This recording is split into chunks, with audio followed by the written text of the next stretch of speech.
Chapter 22 Leaving the Greco Realm. 22 Leaving the Greco Realm. So you are leaving. Where would you go from here on? Gaia, the primordial goddess of earth and nature, said to her longtime guest and also a close friend, Lucifer Morningstar. After Zeus left the island and off to his rescue mission, Lucifer decided to leave the realm for now and come back when things are getting fun again, as he had nothing more to see in this realm and he wants adventure, not to idle around doing nothing even if he knows he is a lazy person. I don't know, I will just randomly teleport, and anywhere I appear, that's where I would stay for the meantime before moving on, or when I will come back when things get pretty exciting back here. Saying that, Lucifer held Aphrodite's hands and bid farewell to Gaia and Adamanthea before vanishing from their sight to God knows where. Adamanthea was a little bit anxious and scared because of what was happening outside the realm, how the other gods ate finding any strangers in their realm and getting rid of them, which has proved to be a futile attempt, as even to this day they haven't found anyone like that, including the one who killed the primordial god, Pangu. Adamanthea turned over to Gaia, who was calmed all these time.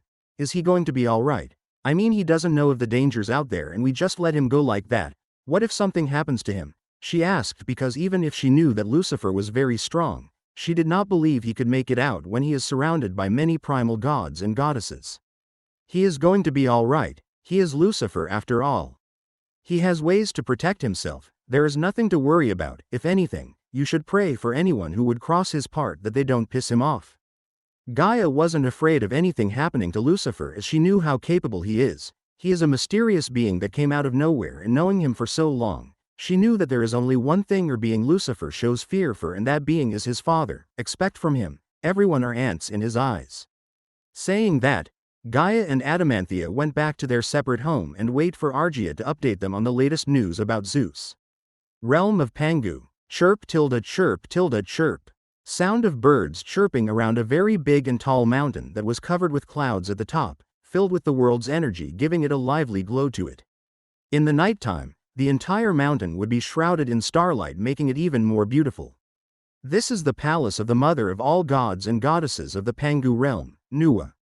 She has the most authority in the entire Pangu realm, second only to her son, the emperor of the Pangu realm. Ever since they made this their new home, she created this special mountain as her home and chose to stay here in seclusion and not to be disturbed by anyone, as that is her own way of mourning her husband until his killer is found. Now at the base of this mountain, two individuals suddenly appeared while holding hands. They are Aphrodite and Lucifer, who just left the Greco realm. Did it work? Looking around her, Aphrodite asked Lucifer, who was also doing the same. Of course, now we just need to figure out where we are, Lucifer said as he looked at the atmosphere and the landscape around him to try and discern where he was. R-O-A-R-R-R-R-R. A loud roar was heard from the top of the mountain. This was the first time Lucifer heard a roar like that, and the way it sounded and how loud it was, he knew where they might be or which gods would reside here. Before Lucifer could tell anything to Aphrodite, he felt an attack directed at them at an extremely fast pace. Seeing as there is no more time cancel out the attack, Lucifer willed his wings to appear and shield both him and Aphrodite from the blast. You are just like the one who killed my husband. But his wings are ring and he has red hairs with red eyes, but you wings are white and your physical appearance doesn't match his, but you have a simply aura to his. So tell me, how are you related to him and where I can find him? Putting his wings back in place, Lucifer dusted himself before he raised his head and saw a woman riding on a dragon, an eastern dragon. Whoosh! Nuwa felt the atmosphere turn instantly cold and the wind became chilly, which was usually during this time of the day. You shouldn't have done that. Nuwa's attention was drawn to the strangers at the base of the mountain when she saw the appearance of the man change. He grew two set of horns and his eyes became blazing red, and it was even more terrifying than that of the man that killed her husband. She felt an extremely and terrifying killing intent emanating from the man below her, which made her to become alert and prepare for battle. Dark flames surrounded Lucifer, who was burning in rage. He just came to a new realm and he wasn't even given enough time to figure out where he was, but instead he got sneaked attack, and that with his lover with him. What if he didn't not anticipate the attack in time? Then Aphrodite would have been badly injured or worse, dead. What is your last word? A chilling cold sound left the mouth of Lucifer as he stared daggers at the perpetrator behind the sneak attack. Seeing the way Lucifer looked at her, Nuwa remembered when the mysterious man came to their realm and killed her husband. It was the same aura, the same death stares and the exact same words he said, but she knew they were not the same, as Lucifer was even more terrifying than him. Nuwa didn't know what to say and just got ready for the fight of her life, a fight that would determine whether she lives or die. After not getting any response from her but instead got into a battle stance, Lucifer knew that she has no intention of talking but instead to fight him. You should have begged for mercy or ran away, since you have seen what my brother can do, but that's nothing compared to what I'm about to do to you. Lucifer didn't give her the time to register his words as he disrupted gravity around where Nuwa and her dragon companion was floating, bringing them down to the ground, making a loud noise which resounded throughout the area. Boom! Palace of the Emperor of the Realm of Pangu. In the throne room of the palace, Shangdi and Bixia were alone and making out together when they felt a terrifying aura coming from his mother's. They immediately separated and got dressed and zoomed out of the palace and appeared at the base of the mountain, where they saw Nuwa being pulled down and crashing to the ground. Oh, a backup, I like that, the more the merrier, I can stretch this old bones with you.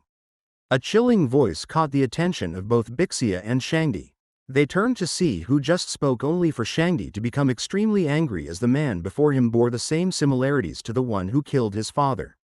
Another terrifying aura burst out of Shangdi as his clothes changed into a battle armor and got into a battle stance. Bixia, take my mother and leave here and try reaching the other realms for reinforcements, telling them that another one is here, Shangdi said to Bixia, who immediately followed his command and went to Nuwa, who was trying to get up, and helped her up.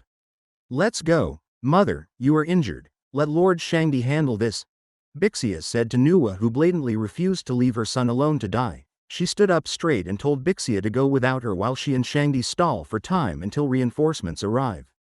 Nuwa immediately got on her dragon and went to join her son's side, not even giving Bixia the time to stop her from doing that. Bixia sighed and made her way to the palace, but her entire scenery changed and she was in an entirely different place. I can't let you do that. Bixia heard a voice from every cornet of the space she was, and no matter what she did, she could not locate where the voice or the person was coming from. Who are you and what is this place? I am Aphrodite, the goddess of love, beauty, seduction and illusion, and this is my domain, and you are going to be here until I say so, Bixia. 23 Lucifer versus the mother and son pair. Oh, I see, a mother and son team up. I never see that often. This is going to be so much fun. Standing in front of two Pangu god and goddess, Lucifer in his rage-filled state gave out maniac smile to the mother and son pair, which terrified them greatly. Seeing as you want to fight this out, I will greatly indulge you, but remember this, my brother left after just killing your Pangu god, but when I'm done, you will know true despair. Saying that, Lucifer instantly vanished from their sight, which left Nuwa and Shangdi disoriented as they could not sense him anywhere. Shangdi turned to his mother, Mother, I am going to use my divine sense across the entire realm and try to find where he is, so you will have to make sure I don't get sneaked attack if he shows up, Shangdi said before closing his eyes, and an aura of pure blue light came out of him and spread out, trying to find Lucifer. Holding her spear and commanding the dragon to surround her son to prevent Lucifer to make a surprise attack, Nuwa was in full alert. All that is unnecessary, I can just do whatever I want without you protecting him. Just like this, Nuwa heard Lucifer's voice and immediately looked around her to see if he was anywhere around them, but she couldn't find him. While Nuwa was still searching around her, a black flame appeared behind Shangdi and struck him, instantly engulfing him, which made him scream in pain. Hearing the scream of her son, Nuwa immediately rushed to his side and tried to put out the flame, but all her efforts seemed to be futile. You know, that is the flame I managed to acquire after becoming the king of hell. It would be a surprise if you managed to put it out. Lucifer's voice once again filled the space, making Nuwa once again vigilant. Where are you? Show yourself and don't hide like a coward, or are you afraid that you will be defeated by the combined effort of my son and I? Oh, that's right, you are afraid, if not you won't be using these underhand methods. Nuwa said, trying to annoy and rile up Lucifer out of his hiding SP that she might have a fighting chance. Whatever you think you are trying to achieve by trying to provoke me, I will have to disappoint you, as I am not easily riled up, and even if I do show myself, the outcome of this battle is going to be the same, because you are nothing but an ant to me. The face of Nuwa changed drastically as after Lucifer said that, she felt the air around her getting heavy and she found it very difficult to breathe. She gasped for breath as she held her dragon for support when the figure of Lucifer appeared in her line of sight. Why are you doing this? We didn't do anything wrong for you to attack us like this. Gasping for breath, Nuwa managed to say those words to Lucifer. Lucifer wanted to laugh to the goddess when she said that. What does she mean by what they did wrong when she was the first person to attack him the moment he came to this realm? Lucifer scoffed at her and looked it in the eyes. Are you pretending to forget, or is it that you truly forgot that you were the one who attacked me first, and it would not be very appropriate if I do not retaliate, and it is going to ruin my hard-earned reputation? Smiling, Lucifer said to her. Shriek tilde shriek tilde shriek tilde shriek. A screeching sound could be heard coming from a distance, which made Lucifer look at the direction of the other god he set on fire when he saw a fiery red bird absorbing the flames of hell, intriguing him greatly. Looking at the bird who has managed to absorb the flames completely, Lucifer's eyes shone with greed. Fascinating. Even if I have never used these flames, I believe there is nothing that can ever counter it, but today, my worldview has changed. A bird. No, a phoenix managed to absorb the flames. This is truly fascinating. I must have this phoenix as my pet. I can't let anyone have a weakness against my powers, no one. Lucifer said as he approached the phoenix, only to be blocked by Shangdi fiercely charged at him. Sighing, Lucifer also charged at him. The two clashed, sending shockwaves destroying their surroundings. As the Emperor of Pangu realm, Shangdi managed to keep up with Lucifer and even managed to land a few hits, but not enough to cause Lucifer any damage. Nuwa also joined and fought against Lucifer after she got back on her feet, reducing pressure on Shangdi. You guys are really relentless and stubborn. Even though you know you can't win in the battle, you never back down but place your lives at risk, but that's what I like about you. So why don't we stop this charade we call a fight and let me have the phoenix, and I will forgive your transgressions.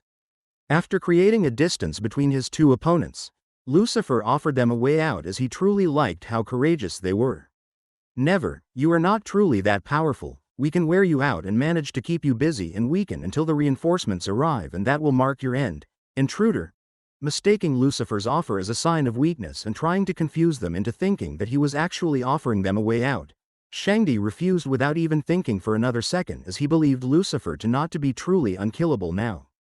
18:10. Never, you are not truly that powerful. We can wear you out and manage to keep you busy and weaken until the reinforcements arrive, and that will mark your end. Intruder. Mistaking Lucifer's offer as a sign of weakness and trying to confuse them into thinking that he was actually offering them a way out, Shangdi refused without even thinking for another second, as he believed Lucifer to not to be truly unkillable now. Lucifer sighed at the stubbornness of Shangdi. He agrees that he liked that stubbornness, but there is a time where one should actually know when they are defeated, and now is one of those times. You should know when to quit and accept your lose, and I should tell you this. If you are pinning all your hopes on that little girl you sent away for reinforcements, then I'm sorry, as she is already taken care of, which leaves both of you to face me without reinforcements, not that it would even make any difference. Lucifer said with a domineering aura, making the two gods move back a little. Seeing as they were now scared, Lucifer smiled and stretched his open hands towards them. My offer still stands. I will forgive all your transgressions, and if I feel like it, punish your father's killer. In exchange for that phoenix, nothing more, nothing less. Your call, he said, still offering them a way out. Shangdi and Nuwa both came back to their senses after hearing out Lucifer offered them, and also when they heard that there will not be any reinforcements for them, and continuing to battle it out with Lucifer might lead to their eventual death at his hands. I don't care about what you want with the phoenix. I just want to see the man who killed my husband suffer for it. Nuwa didn't mind about anything else, as all she could focus on was when Lucifer said that he is going to punish the man who murdered her husband. Lucifer smiled when he heard that. I didn't say that I will punish him for sure, but if I feel like it, so if I don't feel like punishing him, then I won't, so don't get your hopes high there. Lucifer said before facing Shangdi, waiting for his answers. Shangdi sighed and looked at his mother before his surroundings, where he could see the damage caused by their earlier confrontation with Lucifer, and the man didn't even break a sweat. It even seemed as if he was just playing around with them. He thought about the cons, as there was no pros if he continued his battle with Lucifer, and decided to give it up. I accept, but I won't let you stay in my realm after that, so you would have to leave. Shangdi gave his own ultimatum, as he cannot let this man continue to stay around. Lucifer shook his head. No, since you have surrendered, I will not kill you anymore, but I am going to beat you up so that you would know who is the boss around here. Lucifer said, as he didn't like the way he was being talked to by Shangdi, and decided to teach him a little bit of a lesson so that he would think twice before messing with him ever again. Before Shangdi could even think of what to say, He felt a punch on his face which sent him flying for several kilometers. Lucifer didn't give him a breather as he instantly appeared above him and slammed him to the ground, causing a large shockwave. A large cloud of dust filled the area as the body of Shangdi laid in the middle of a large crater caused from the impact through which he fell. Lucifer once again appeared above him with a devilish smile and said, "Do you still want me to leave your realm?" 24 Feng Huang. Inside Aphrodite's domain, chirping sounds for birds filled everywhere. Fine roses dance along with the wind, a bright light that shone into the garden from the sunlight. This is the definition of a romantic atmosphere. Inside the garden, Aphrodite and Bixia were in a staring contest and none of them wants to back out. "So when are you going to kill me?" Bixia asked Aphrodite the inevitable question. A frown appeared on the face of Aphrodite when she heard that. "What makes you think that I would want to kill you? Who even gave you the idea that I would want to kill you?" Aphrodite asked Bixia. "So you are not going to kill me? Who said I wouldn't kill you?" Hearing the reply from Aphrodite, Bixia was confused as to what was even going on. What was Aphrodite playing at? Does she want to mess with her before killing her off? Seeing the confusing and contemplative look on Bixia's face, Aphrodite smiled before coughing to get her attention. "You see, your life and death lays in the hands of that Shangdi guy, and whoever that woman is, whatever they chose will either save your life or end it, and since Lucifer is a wild card and don't play by the rules, I don't guarantee that either of them is going to survive, which would also spell your doom, and as for me, I'm just holding you here until they sort everything out there." Hearing the word of Aphrodite, Bixia became worried, not for her safety but for her Shangdi and Nuwa, because the moment they die, everything dies with them, as there can be no realm without a ruler. Bixia immediately looked at Aphrodite and decided to use her wits. "You know that killing a god king is spelling your doom, as you will be marked the moment you do so. All the entire realm in the cosmos will be coming for your head because you killed one of them. Now I know that this Lucifer guy do not belong to any realm, as he is one of this strangers from where we all do not know of, but what about you? What about the people you consider a family? They will all be killed to send a warning to the entire realm, telling everyone that an act such as killing a god king or aiding any of these strangers will not be tolerated. Now do you want your family to be used as a scapegoat, or do you want to help us? Get this Lucifer guy caught and be punished, and you will be handsomely rewarded by the Council of God Kings." Peefed tilde haha tilde haha tilde haha tilde haha tilde haha. The sound of Aphrodite laughing resounded throughout the entire domain, making Bixia to wonder what was funny with what she said. Haha tilde haha tilde haha tilde haha tilde haha. Aphrodite continued laughing and even forgot that she was with someone else. Bixia was getting irritated by Aphrodite's laughter that she stomped her foot to the ground, causing a large earthquake in the entire domain. Aphrodite stopped laughing and stared daggers at Bixia. "Why did you do that? Why were you laughing back then?" Bixia also questioned back. Aphrodite frowned at the way Bixia was playing with her, but she will have to be the bigger person and let it slide. "You were funny. The joke you said earlier thinking it was a threat, that's what was funny. Now don't do that ever again unless you want your head rolling on the ground, and now that's a threat," said Aphrodite while glaring at Bixia, which terrified her greatly. No more idea came into the head of Bixia, so she just gave up and wait for her fate and don't want to antagonize her captor any further. Aphrodite smiled when she saw that Bixia has given up. She created a floating bed and just laid on it to while away time. Realm of Pangu. "Do you still want me to leave your realm?" Shangdi was covered in a puddle of blood, battered and just laying in the crater as if he was hanging on his last thread of life. "Cat got your tongue?" Hearing no reply from Shangdi, Lucifer once again said, "Or should I ask your mother? She might be able to give out a reasonable answer." Lucifer brought out his wings and flew to Nuwa, who was riding her dragon mid-air facing her. "So what will your answer be? Do you still want me to leave your realm?" he asked once again. Nuwa saw the destruction of the realm and the state of her son, which was caused by the man before her. She didn't want to anger him any further, fearing on what he might do. She decided to compromise for the safety of her son and her realm. Sighing, Nuwa said, "You can stay, but please no more of this fighting, and please, even if you can't kill the man who killed my husband, at least just punish him, because Pangu at the least deserves that. That's all I ask from you." Listening to the plead of the woman, Lucifer sighed and agreed to indulge her. "You have my word that I will see to it that the man who killed your husband is punished. Now if you will excuse me, I will make myself at home." After he said that, the ground shook as a new mountain began appearing from the ground. It grew and even surpassed the other mountains of the mother and son pair. And now for the finishing touch. A huge palace appeared on the top of the mountain and it connected with it, creating a huge stairs that lead to the palace from below the mountain. I will call this place the Devil's Peak. You can come out now, Aphrodite, and you can release the girl now, Lucifer said as he willed his wings out and flew to the peak of the mountain. When he reached the peak, he found Aphrodite waiting for him to arrive. I see you took the peaceful approach. That's really not what I was expecting, Aphrodite said as the Y walked into the palace. Well, everything was caused because of my brother, who I suppose could not control his blade, so being the better man, I decided to broker peace with them, as if I were to take action, it would seem like we are bullying the weak and that would ruin my reputation, which I don't want. So what about the girl? Lucifer explained why he was lenient with them before he asked about Bixia. Aphrodite just told him that the girl had been returned back to them. In the throne room of the palace, a little child of about 6 years of age could be seen looking around her until she heard the footsteps of Lucifer and Aphrodite. When the two lovers saw a child in the newly created palace, they were surprised as to where the child came from. Who are you? Who sent you here? Aphrodite immediately asked the child, as there is no way she is going to believe that a child could just appear on their home which was just built. This must be a ploy of this god's. They're up to something. Heck, the child might not even be a child but some old god trying to play tricks on them. The child didn't even look at Aphrodite and only focused on Lucifer, who she shares a connection to. Aphrodite was enraged as she was treated like an heir by the child. She lost control of herself and attacked the child. Before her attack could reach the child, the attack was nullified by Lucifer. Don't attack her, I think I know what or who she is. She is the human form of the phoenix who devoured the hell flame, and it seems like it was even in her favor as it helped her evolve, but that also made her a being of hell. She is now a dark phoenix capable of using the only flame that only I can use, the flames of hell.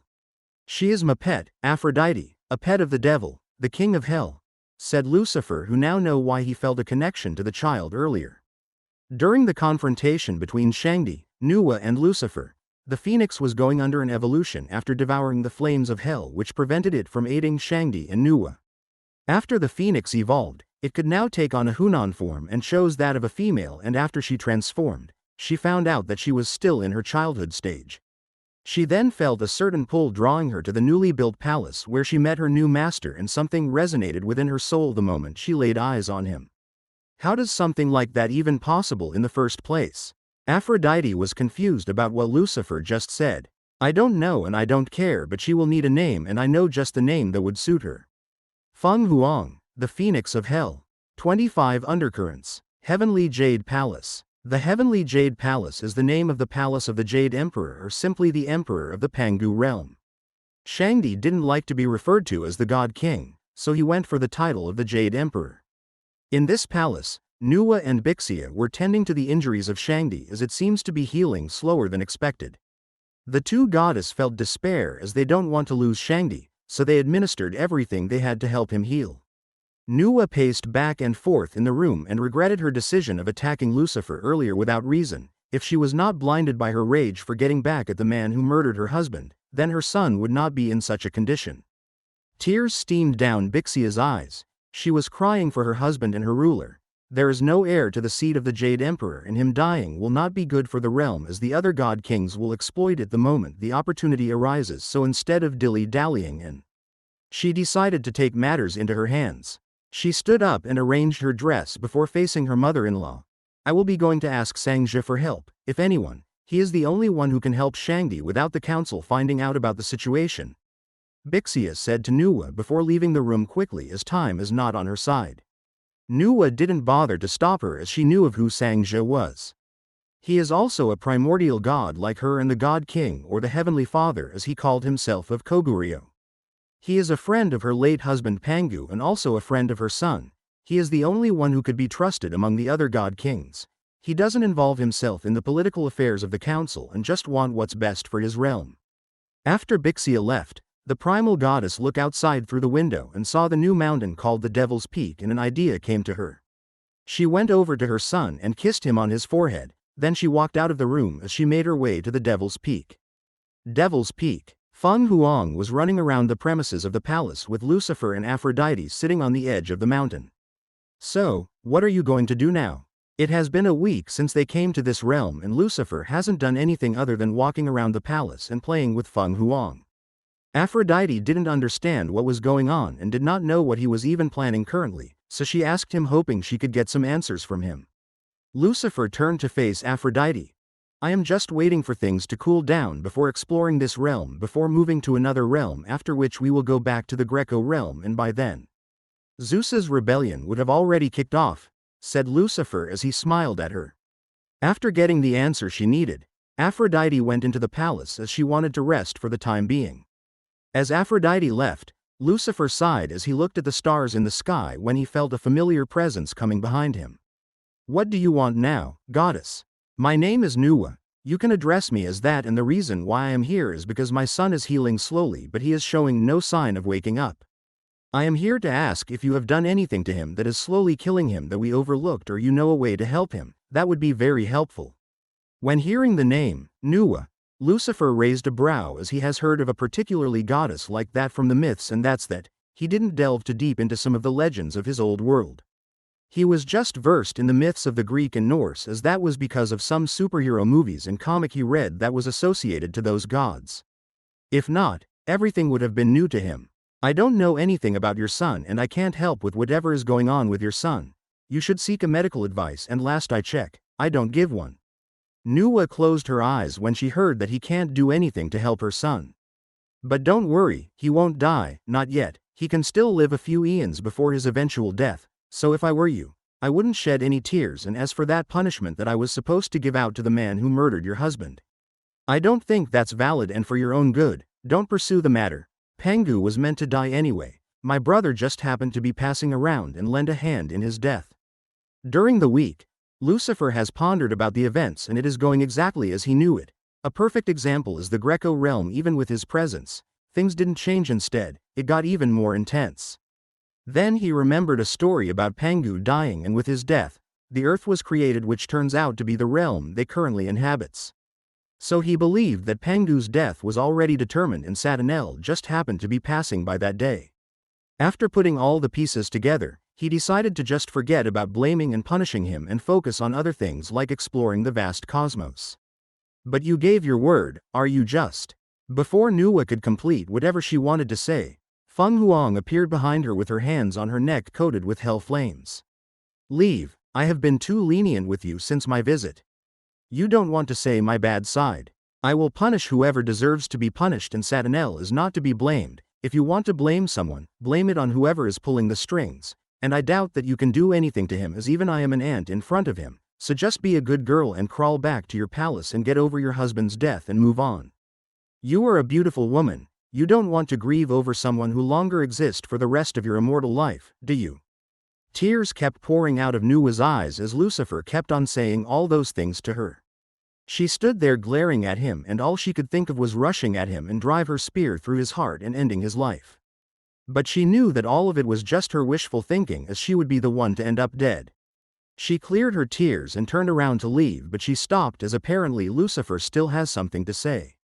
While you are taking care of your son, can you do me a favor and send some servants who would be attending to my daily needs? As you can see, we are lacking in that department. After hearing what Lucifer said, Nuwa left the Devil's Peak to the Heavenly Jade Palace. Knowing that she left, Lucifer continued his stargazing. Feng Huang came and sat beside him and also joined him to stargaze. She is still young and finds it difficult to speak, but can only say a few words which sounded stupid, so she decided not speak when anyone is around so as not to embarrass herself, and only do so when she is alone. A portal appeared behind them which made Feng Huang become alert, but Lucifer told her to calm down.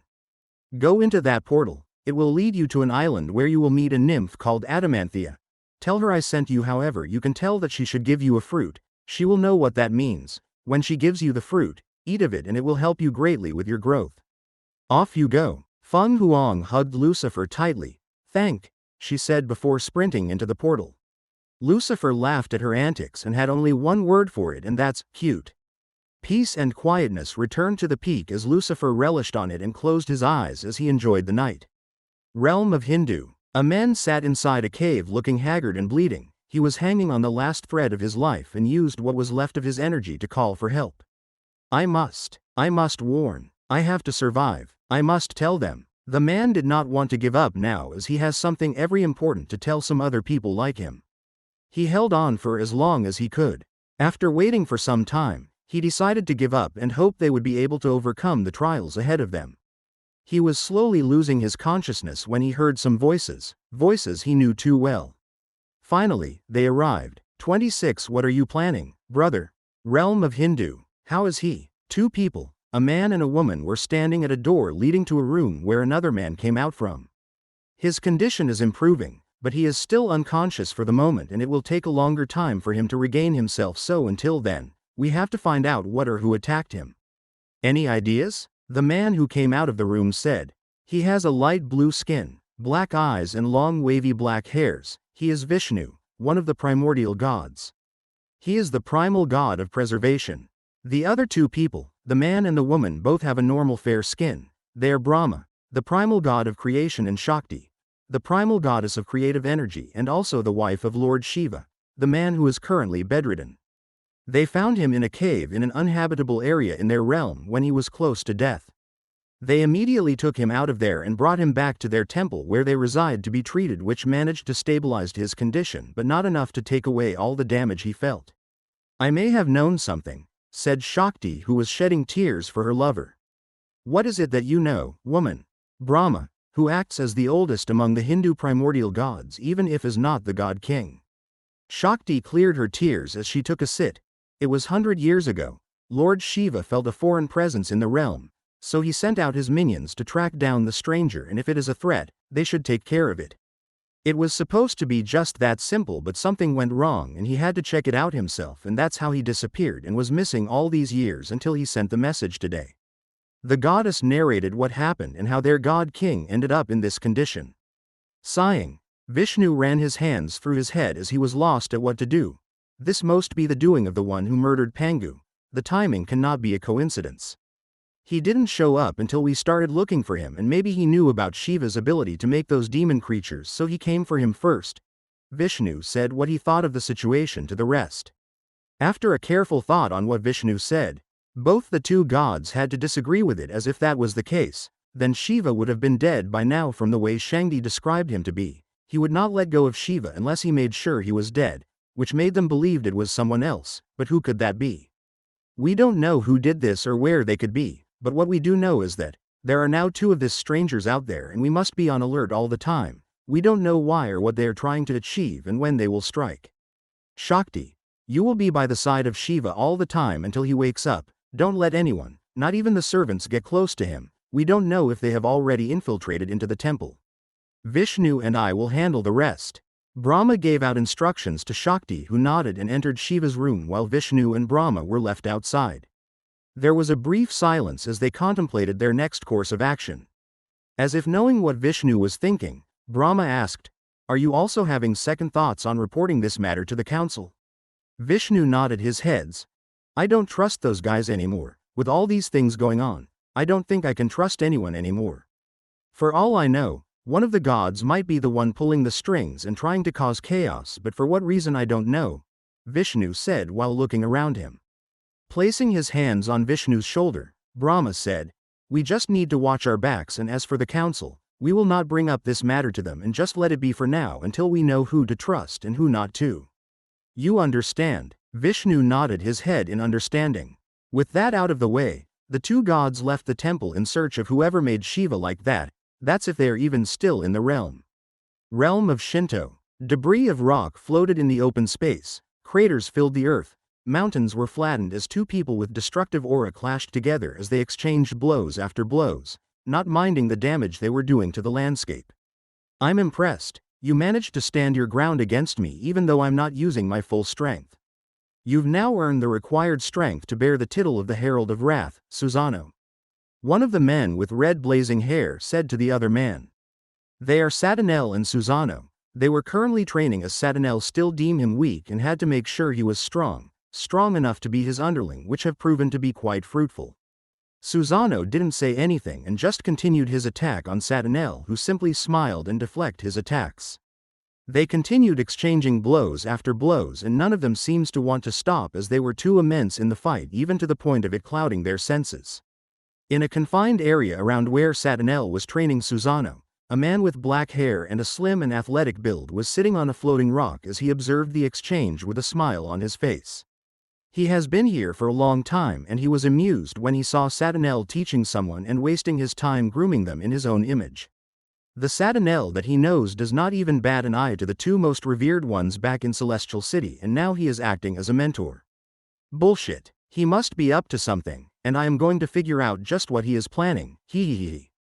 This is going to be fun, the man said as he stood up and dusted himself before unfurling his wings from his back and flew closer to the battling duo.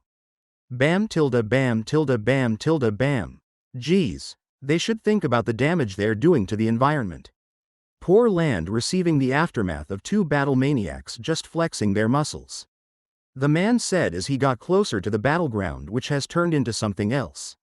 The man observed them for a while before deciding to anmoche himself, as even his brother has lost himself in the supposedly training, or should he say friendly, match between a tutor and a student.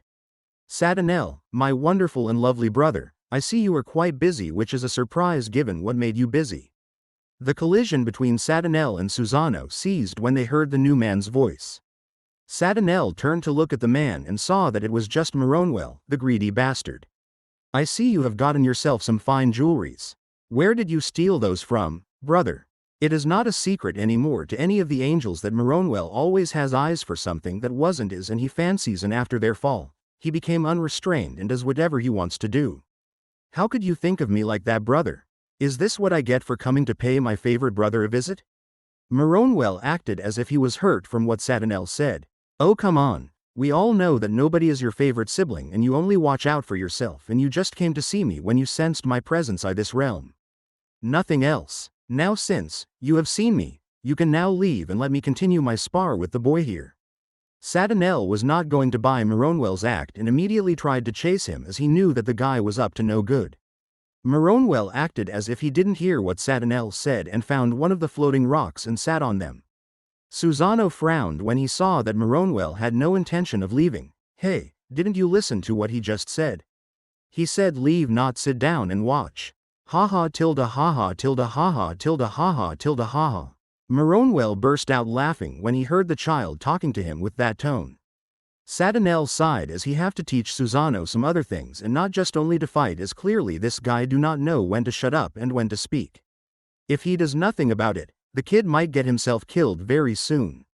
Brother, you should teach him some other things rather than only to fight, because if he met the others with that attitude, his head would be rolling on the ground by now, Moronwell said while he continued to laugh. After a while, he stopped and looked at Sadinel, now with a serious expression on his face. Now for the reason I showed myself to you. What are you planning, brother? 27 Persuading Sadinel. What are you planning, brother? Hearing that question, Sadinel faced also morphed into a more serious expression. He looked at Moronwell and didn't say anything, but just simply turned around and walked away from there after signaling Susano to follow him. Seeing as he did not get a reply from Sadinel, Moronwell confirmed what he suspected. You know, whatever you are planning, you can never succeed. If you think you are the only one planning to amass followers and have them join you fight against Lucifer, then I will have to discourage you. You are not the only one having eyes in the throne of hell, even I am, but when I think of who I am going to face for it, I don't let my greed control, because this is Lucifer, not the Samael we used to know. He pardoned you because you were family, and that was just a battle to see who rules hell, but I don't think he would do the same if you rebel. He will show you a fate worse than death. Believe me, you don't want such a fate. Be contented with the title you hold as one of the lords of hell, the sin of wrath, and this is coming from me, the greedy one, to show how dangerous trying to fight against Lucifer is. Sadinel stopped in his tracks and took a deep breath before he turned around to face Moronwell. And what makes you think that I would rebel? What if I am just gathering an army that would stand with us in case Father decides to finish us off? I am just trying to look out for the rest of us, said Sadinel with sincerity in his tone. If someone saw the way Sadinel spoke those words, they would have believed him, but not Moronwell. He could smell the greed oozing out of every pores of his body. You can fool anyone else, brother, but you can't fool me, I can see, smell and perceive the greed you have for Lucifer and the wrath to slice him into two. That's why I want you to give it up. You cannot defeat Lucifer, not before and definitely never. Lucifer, when he was called Samael, was not your equal, and now that he is the king of hell, he will decimate you, Moronwell said, trying to discourage Sadinel from his endless endeavor.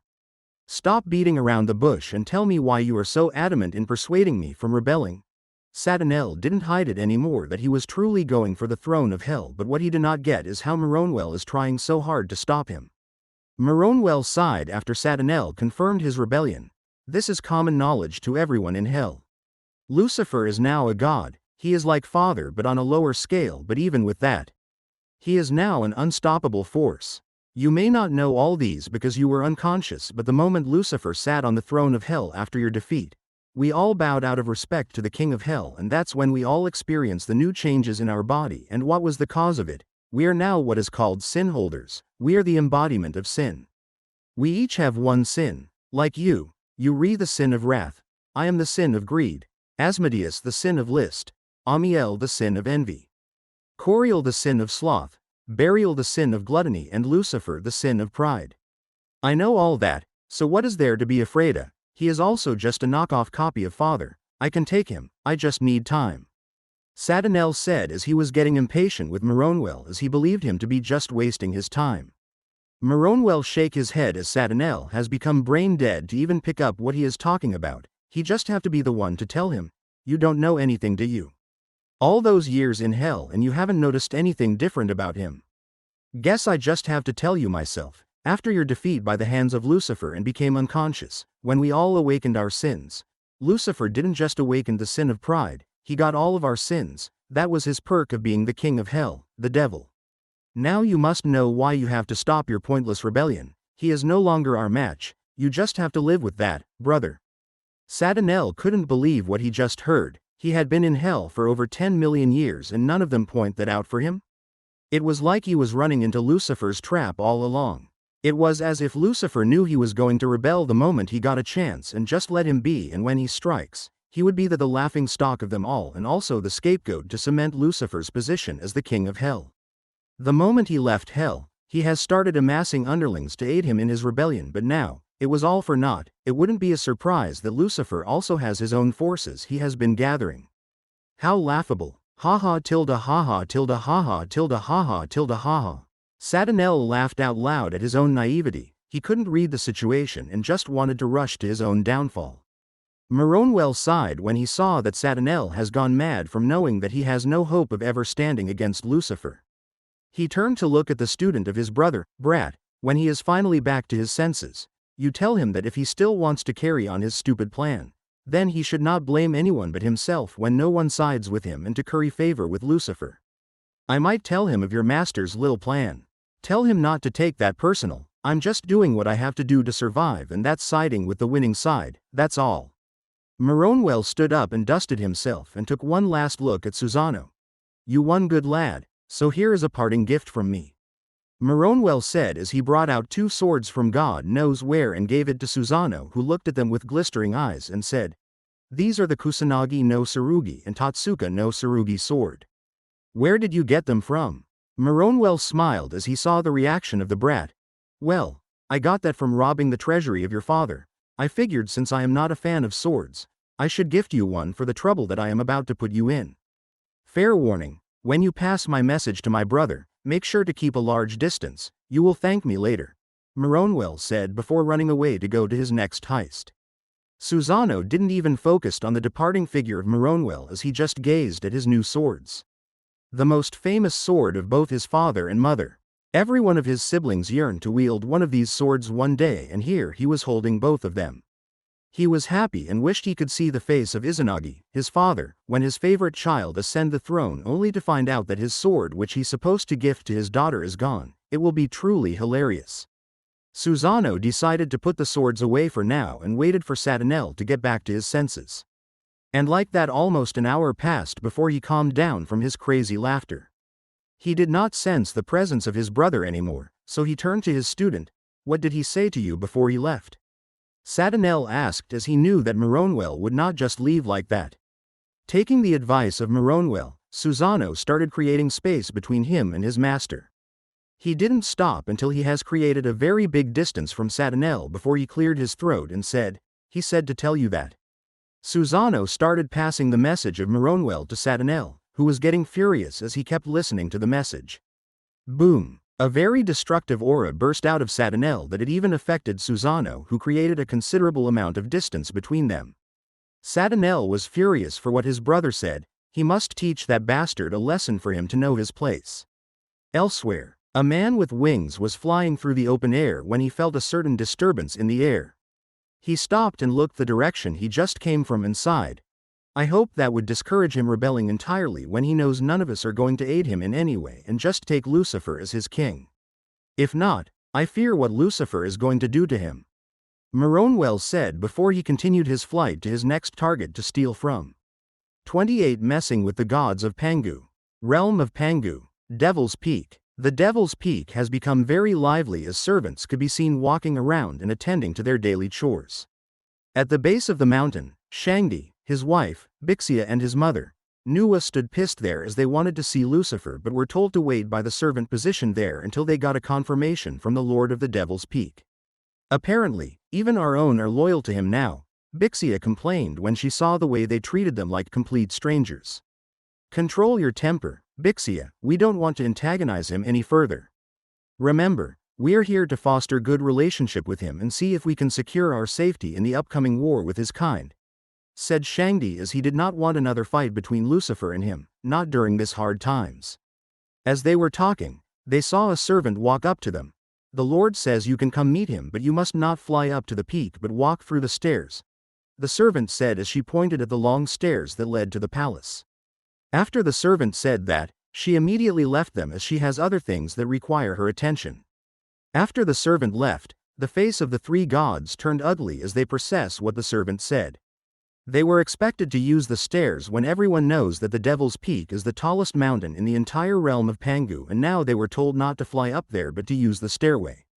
Bixia couldn't take it anymore and wanted to turn around and leave, but she was stopped by Nuwa. Nuwa held Bixia and glared at her. Are you out of your mind? Do you want us to not achieve what we are here for? So what if he says we should follow the stairs? We just have to, it's not like we are even busy or anything, so we must go through the stairs if that's what it would take to see him, even though it might take us 100 days, heck even years, I don't care. We are talking about our lives and that of the realm, so control your stupid tantrum you call anger and don't screw this up for us, Nuwa said before taking the first step as she made her way towards the stairs. Shangdi held his wife's hands to comfort her as they also made their way towards the stairs leading to the palace. In the palace, haha tilde haha tilde haha tilde haha tilde haha. Laughter filled the master bedroom, which drew the attention of Aphrodite. When she came in, she saw Lucifer laughing his ass off and looked around to see what may have caused this, but all she could see was nothing that would make him laugh like that. Sighing, Aphrodite approached him and put her arms around him and hugged him from behind. What's making you this happy? My love? Asked Aphrodite while rubbing her busty breast on Lucifer's back. Lucifer slowed down his laughter and turned around to face his wife and kissed her deeply before he freed her. Well, I was bored these past few weeks and decided to mess around with these gods, and guess what? Lucifer said excitedly. Aphrodite didn't answer and just waited for Lucifer to say it. After not getting any response from Aphrodite, he continued. I told them to use the stairs when coming to meet me, and I thought their ego would not let them do it, but I guess they were really desperate to meet up with me to actually doing what I said. This made Aphrodite to also burst out laughing. She couldn't believe how the high and almighty gods listening to a stranger in their own realm. It is really funny. After calming down, Aphrodite wondered what they wanted. So what do you think they want to go that far just to meet you? She asked Lucifer, who also has no idea why they were coming. Lucifer raised an eyebrow as he began to think what might make this gods want to meet up with him, but he couldn't come up with anything. Well, I can't figure out why they're here. So I will just have to wait until they arrive. In the meantime, why don't we get down to business, my love? Aphrodite and Lucifer smiled as they looked at each other in the eyes. Lust filled those eyes of theirs. Not being able to control themselves anymore, they got naked before they drowned themselves into their lust. 2 days later, on the stairs leading to Devil's Palace, 3 figures could be seen sitting on the stairs while they catch their breath. Shangdi, the only man in the group, created water out of thin air and gave it to the two women before making one for himself. The women took the water from the man and drank it before they regained themselves. Why don't we just use any of our divine powers? This is a waste of time. We have been walking for almost 2 days now and we have not even covered a quarter of the stairs, Bixia complained, as when she brought the idea to her mother-in-law for them to just hasten their steps using their divine powers, she was told never to make any suggestions again. But she couldn't take it anymore. This is a stranger who came to their realm and instead of him to answer to their beck and call. They were the ones being treated like strangers in their own home. First was the servants they gave to him and now they must go through all these silly process just to meet up with him because he is unimaginably strong. So strong that even a primal goddess is thinking twice of offending him. She was furious, she was maddened at how weak she was, she wished she was strong enough to face this tyrant that calls himself the devil and chase him out of her realm. Strong enough to deal with the new enemies that threatened her realm and lastly, be strong and powerful enough to get rid of the lingering threat in the cosmos. But things can never go her way instead, their problem keep on compiling and there seems to be no end to it. Nuwa did not refute her daughter-in-law as she was right, but there is naught they can do right now and just have to rest and continue their journey.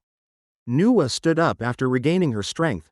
Come on, get up, we still have a long way to go, we should not laze around anymore, said Nuwa as she didn't even wait for her son and his wife to get up on their feet and walked away. Shangdi looked at his wife and sighed. Don't worry, once we get halfway past these stairs, we are going to speed up our movement, no matter what my mother says. She is just afraid that if we disobey him, we might lose our chance to have him listen to us as we did not do as he said Shangdi as he held her hands and the both of them continued on their way. All of these could be seen by Lucifer who was looking at them from the very top of the peak. He smiled as he saw that they did not give up but instead had even more resolve to see him. But he did not want to end their suffering just yet. When they are halfway past the stairs, he is going to create an invisible portal that will instantly teleport them into his throne room. With that out of the way, he went back to his room and meet up with Aphrodite. In the room, he saw Aphrodite laying on the bed and looking at him seductively, beckoning him to pounce on her and eat her up. Let's make this even more erotic. With a snap of his finger, Lucifer changed the scenery of the room, creating a modern bedroom with dim lit and an erotic music in the background, Hotter Than Hell, by Dua Lipa from the 21st century. Now that's more like it, said Lucifer as he had a very crazed smile while staring at Aphrodite who has become completely naked and beckoning him to come ravish her. 2 months at the stairway of the Devil's Peak. The 3 Pangu god and goddess were still at it and they don't appear to be stopping anytime soon, but the good things was that they were almost halfway through the stairs and they were going to end their suffering there. They don't care what Lucifer says or what one of them says, they have already done enough to show that they were ready to listen and he should too. Nuwa looked at her son and his wife. Look, I don't know what you are planning but don't ruin this for us. You should know better than anyone how this is going to benefit every one of us if it goes successful, so don't screw it up for me. Nuwa gave her final warning before proceeding. Shangdi also shared a look with Bixia before they also followed Nuwa. When they were halfway past the stairs, they felt a spatial turbulence and was almost blinded by a sudden flash of light which made them to close their eyes and brace for impact, but nothing happened. They opened their eyes to see that they were in a completely different place before they heard a voice which made them turn around. So to what do I owe this visit? 29 Clearing the misunderstandings and coming out. So to what do I owe this visit? They saw Lucifer sitting on a throne with Aphrodite sitting on his lap. They could see the smile on his face and knew that he must have enjoyed their suffering these past few months. Bixia's nostrils flared as she stared at Aphrodite who sat on the lap of Lucifer looking at her with a mocking gaze. Calm your wife down. Nuwa whispered these words to her sons when she saw the way Bixia is glaring at Aphrodite as if she wants to shred her into pieces, which would be impossible as she would be the one being shredded into pieces. Shangdi cleared his throat and his bearing changed, taught that of a ruler and a god after he arranged himself. He raised his head to look at Lucifer. I am here today on behalf of my entire realm and that of the other realms in the cosmos to please put an end to the upcoming war between our two forces, and since we are accommodating you and have not rat you out to the council, we ask that you think that as a goodwill to broker peace with your force behind you, said Shangdi without taking his eyes off Lucifer. Hearing what the emperor said, Lucifer raised a brow and wondered out what was going on in his head. Lucifer looked at the other two Pangu goddesses and saw that they were all serious, which made him frown even more. What war are you talking about? Which forces are against each other? How can I be not aware of a war brewing between our two factions? Is that you have become retarded after the beating I gave the both of you that may be screwed up with your head? Because for all I know, I don't even have large faction or army to wage war against you lowlife gods, not like it would even matter, said Lucifer, as he didn't know where they got their information from and clearly they were given a wrong information. Confusion flashed past the eyes of the three gods when they heard what Lucifer said. Due to the recent attacks going on all around the realms in the cosmos and the recent discovery of things missing from the treasury of all the powerhouses of the realms, the Council has declared that there are otherworld beings trying to wage war with them, and they have been successful as they are hidden from their radars. These otherworldly beings might just be spies and scouts trying to gather information about them, and they are going to take soon. So all the god kings must prepare their forces for the inevitable battle. Nuwa narrated everything to Lucifer, who burst out laughing at the misunderstanding of the gods. You got all that conspiracy of war just from that, are you kidding me? You all are really funny, said Lucifer, as he couldn't stop himself from laughing anytime he thinks about what they said. Nuwa frowned when she heard Lucifer. She wondered if this was one of the strategies to make them lower their guard and make them believe that there was no war. So you are saying all these is a misunderstanding and there will be no war between your people and ours? She asked once again to check if he was lying to her. That's what he clearly meant. Nuwa looked at Aphrodite with her eyebrow raised when she answered a question not meant for her. Aphrodite didn't mind the stare, instead gave Nuwa a mocking smile. If you said that you are not preparing a war with us, then how do you explain the recent attacks on the god kings of different realms and the missing items from the treasuries of most of the god kings?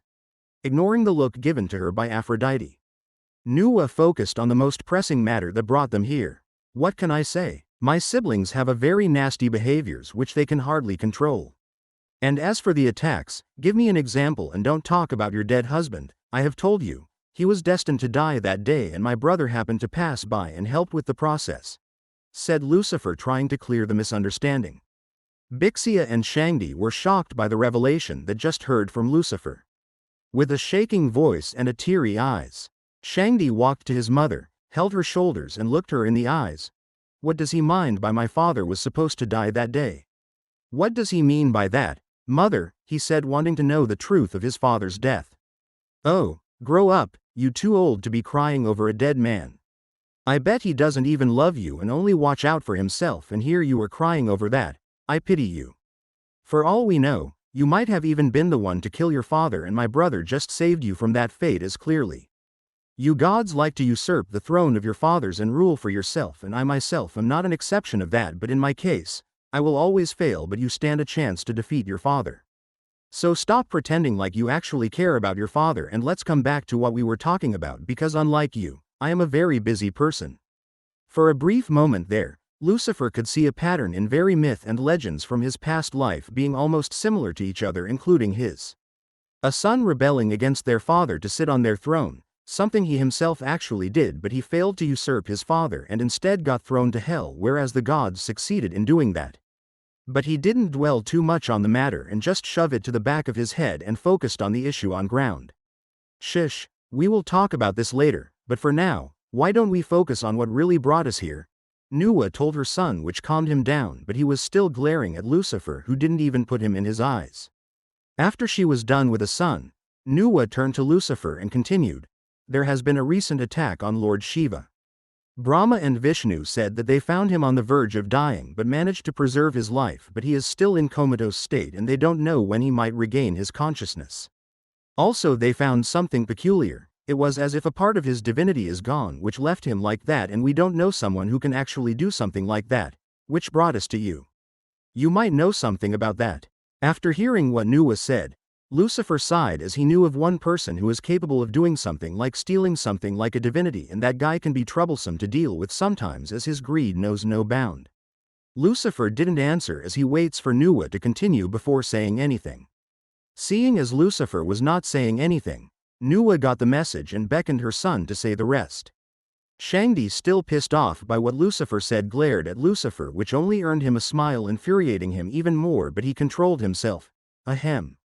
Recently, it has come to the notice of some god kings and influential gods like the god of wealth from the diverse realms that most of their treasures and precious items were missing, presumably stolen from their treasuries without them being aware, and there was no trace of the culprit anywhere, making whoever stole them a mystery. After getting the full information, Lucifer nodded as he finally knew who was behind the recent shenanigans in the realms, creating unnecessary misunderstandings. I have heard you and I understand where you are coming from, but you should put away any stupid thought of war out of your heads, as we don't have anything to gain from going to war with you. This cosmos is desolate and the only thing it brings to us is just entertainment. All I have to say is that my siblings are sometimes mischievous and sometimes prone to anger easily. They are wildcards such as myself. Don't get the wrong idea that we are at war, and you can also pass this information to your council. Tell them it's from me. They should not attack any of my siblings, instead be more approachable so that they don't decimate their entire realm. And as of Shiva, you can go to the Greco realm and ask of Adamanthea. She will assist him with his recovery. That should show them that we mean no harm. Lucifer said before standing up and walked away, only followed by Aphrodite, leaving the 3 Pangu gods there. I guess he is no longer hiding, he wants to show himself. That's also good. With that, the misunderstandings will be cleared, and maybe we might have a powerful force to back us up in case there are more beings outside the cosmos like them. Nuwa said while walking away from the palace. Bixia and Shangdi were the only ones left standing in the hall. I know what you are thinking, but you have to let it go now. Your mother is right, and I hate to agree with him, but he is also right. You are old enough to get over your father's death and move on, said Bixia as she tried to calm Shangdi, who has his fists clenched tightly together. What nobody knew was that Shangdi picked up something Lucifer said earlier when he was talking about his father, which everyone might have missed, but he didn't, and he is going to use it to his advantage. 30 Envoys of the God Kings. Heavenly Jade Palace. Step. The sound of footsteps could be heard along the hallway leading to the throne room of the Emperor, Shangdi. The Council of God Kings wants to meet up with the Emperor of the Pangu realm after they heard that he was harboring one of the aliens terrorizing their homes, and they would like an audience with him. Some of them wanted to know and see how this alien looks like, while some just wants to chase them out of their home and don't want anything to do with them. So they banded together and decided to pay the realm of Pangu a visit. Meanwhile, in the throne room of the Emperor, Shangdi was busy coming up with plans on how to get rid of Lucifer with the information he has gotten, but after months of researching and looking for ways to go about it, he always ends up with nothing, which leaves him utterly frustrated. The only thing he can come up with is that he had to leave the cosmos if he wants to get the answers he was looking for, but how he has to do that he has no idea about, and the only one who could have helped him was the one he is trying so hard to get rid of. So that's a no-go area. Emperor, there are guests wanting an audience with you. Shangdi came out of his thought and looked at the guard who came to deliver the message and gave him a sign to let them in. Immediately after he said that, the guard left and informed the council members that they could go in. Without wasting any time, the council members went inside to see Shangdi sitting on his throne with a frown on his face, suggesting that he was not expecting them. Seeing you like that, I take it that you are not very happy to see us here. Am I right, God King of Pangu, or should I say Emperor? A man among the council members said to Shangdi as he stepped forward with a smile on his face. Seeing who it was, Shangdi sighed even more. This was the last person he wanted to see right now, as he had great pride in his intelligence and deemed everyone as fools, which is why he did not seek his help with his little project, even if he might be the only one to be able to help him.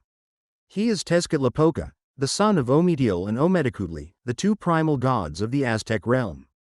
He is known among the many realms as a very intelligent and very intuitive god among his 3 other siblings, making him a figurehead and counselor in the Council of God Kings, despite not being one, and that has gotten into his head and made him very prideful and arrogant. Why are you here? I thought we don't have any more meetings till like forever. Shangdi didn't pay heed to Tezcatlipoca and just went straight to business. He did not have time to dilly-dally as he was preoccupied with his own concerns.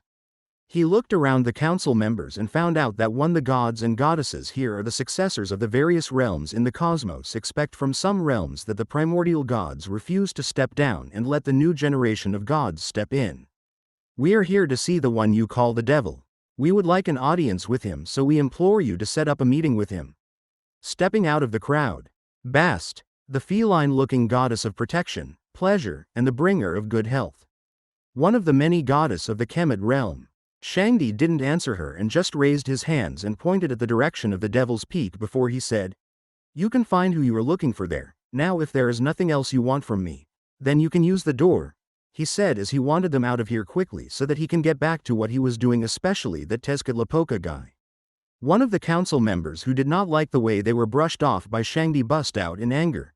"Is that how you address the envoys of the God Kings, the primordial gods?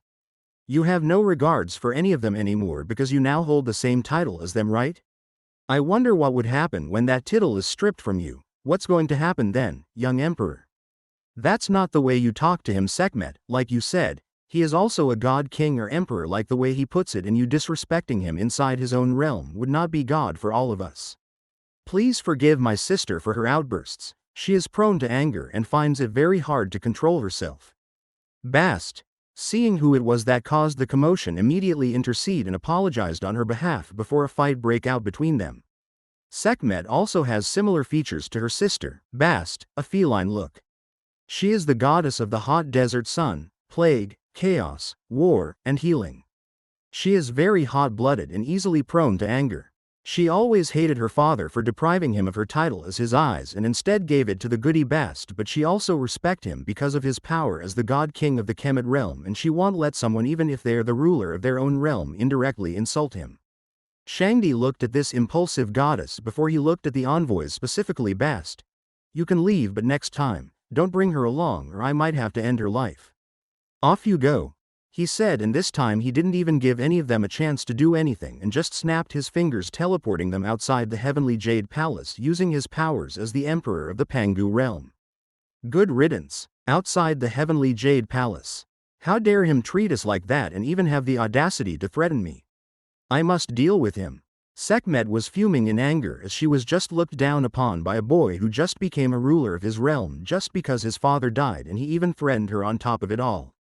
Tezcatlipoca sighed as he moved forward to calm her down. "Calm down. I know you don't like being disrespected and looked down upon, but you have to know that he can kill you anytime he wants and you will be helpless against him, and clearly, I can see that there is something bothering him. That's why he was so rude earlier.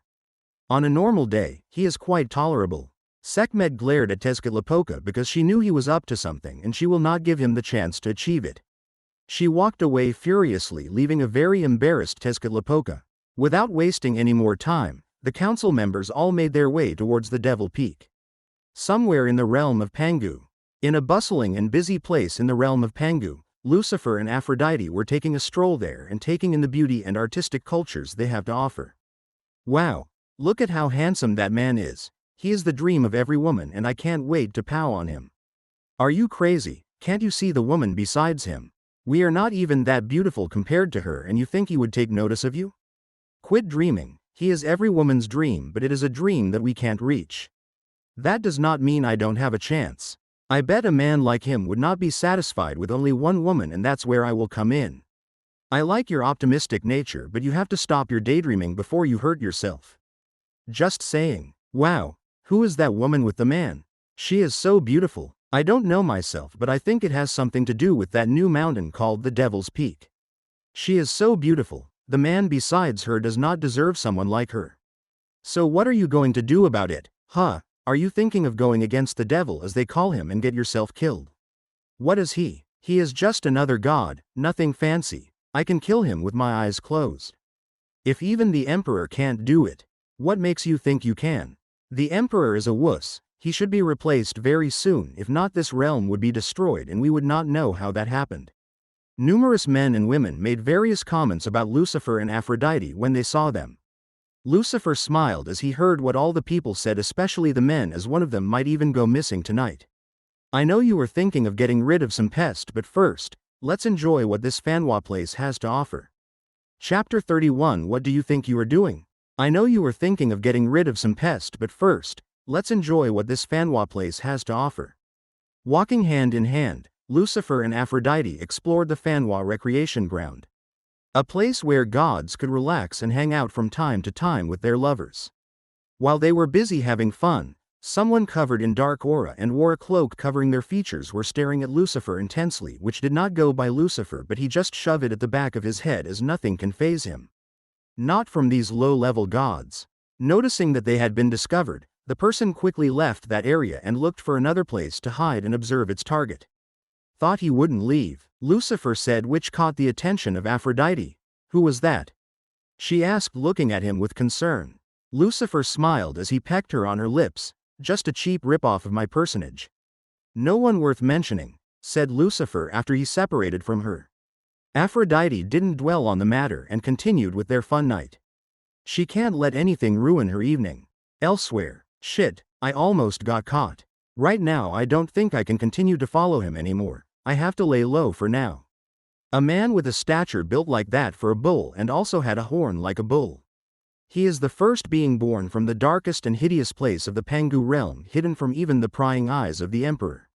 He calls himself the Bull Demon King and a self-proclaimed leader of the demons born from the darkest pit of the Pangu realm. He always wanted to visit this side of the realm, and today, he finally did it without being noticed, but someone caught his eyes, a man filled with a baleful aura that drew him, and he decided to investigate who that is, but the only thing he got was one word: the devil. Not getting a satisfying answer, he decided to look him up himself, which almost got him discovered, and from what he heard from the local gods here, he did not want to get on his bad side yet. I don't know what was it that was drawing me to him. But I must make sure to uncover it before going back to the netherworld. The netherworld is where he and the rest of the demons were born. Devil's Peak. The envoys arrived at the Devil's Peak and requested an audience with the devil, but were told by the servants that their master is out and won't be coming back anytime soon, and they can either wait for him or go back and come back another day. This pushed Sekhmet to the edge, as she has never been this disgraced and looked down upon since the day she was born, but since she arrived on this stupid realm, she has been disregarded twice. She threw her scepter at the servant who spoke, piercing her heart and ending her life, making the other servants move back.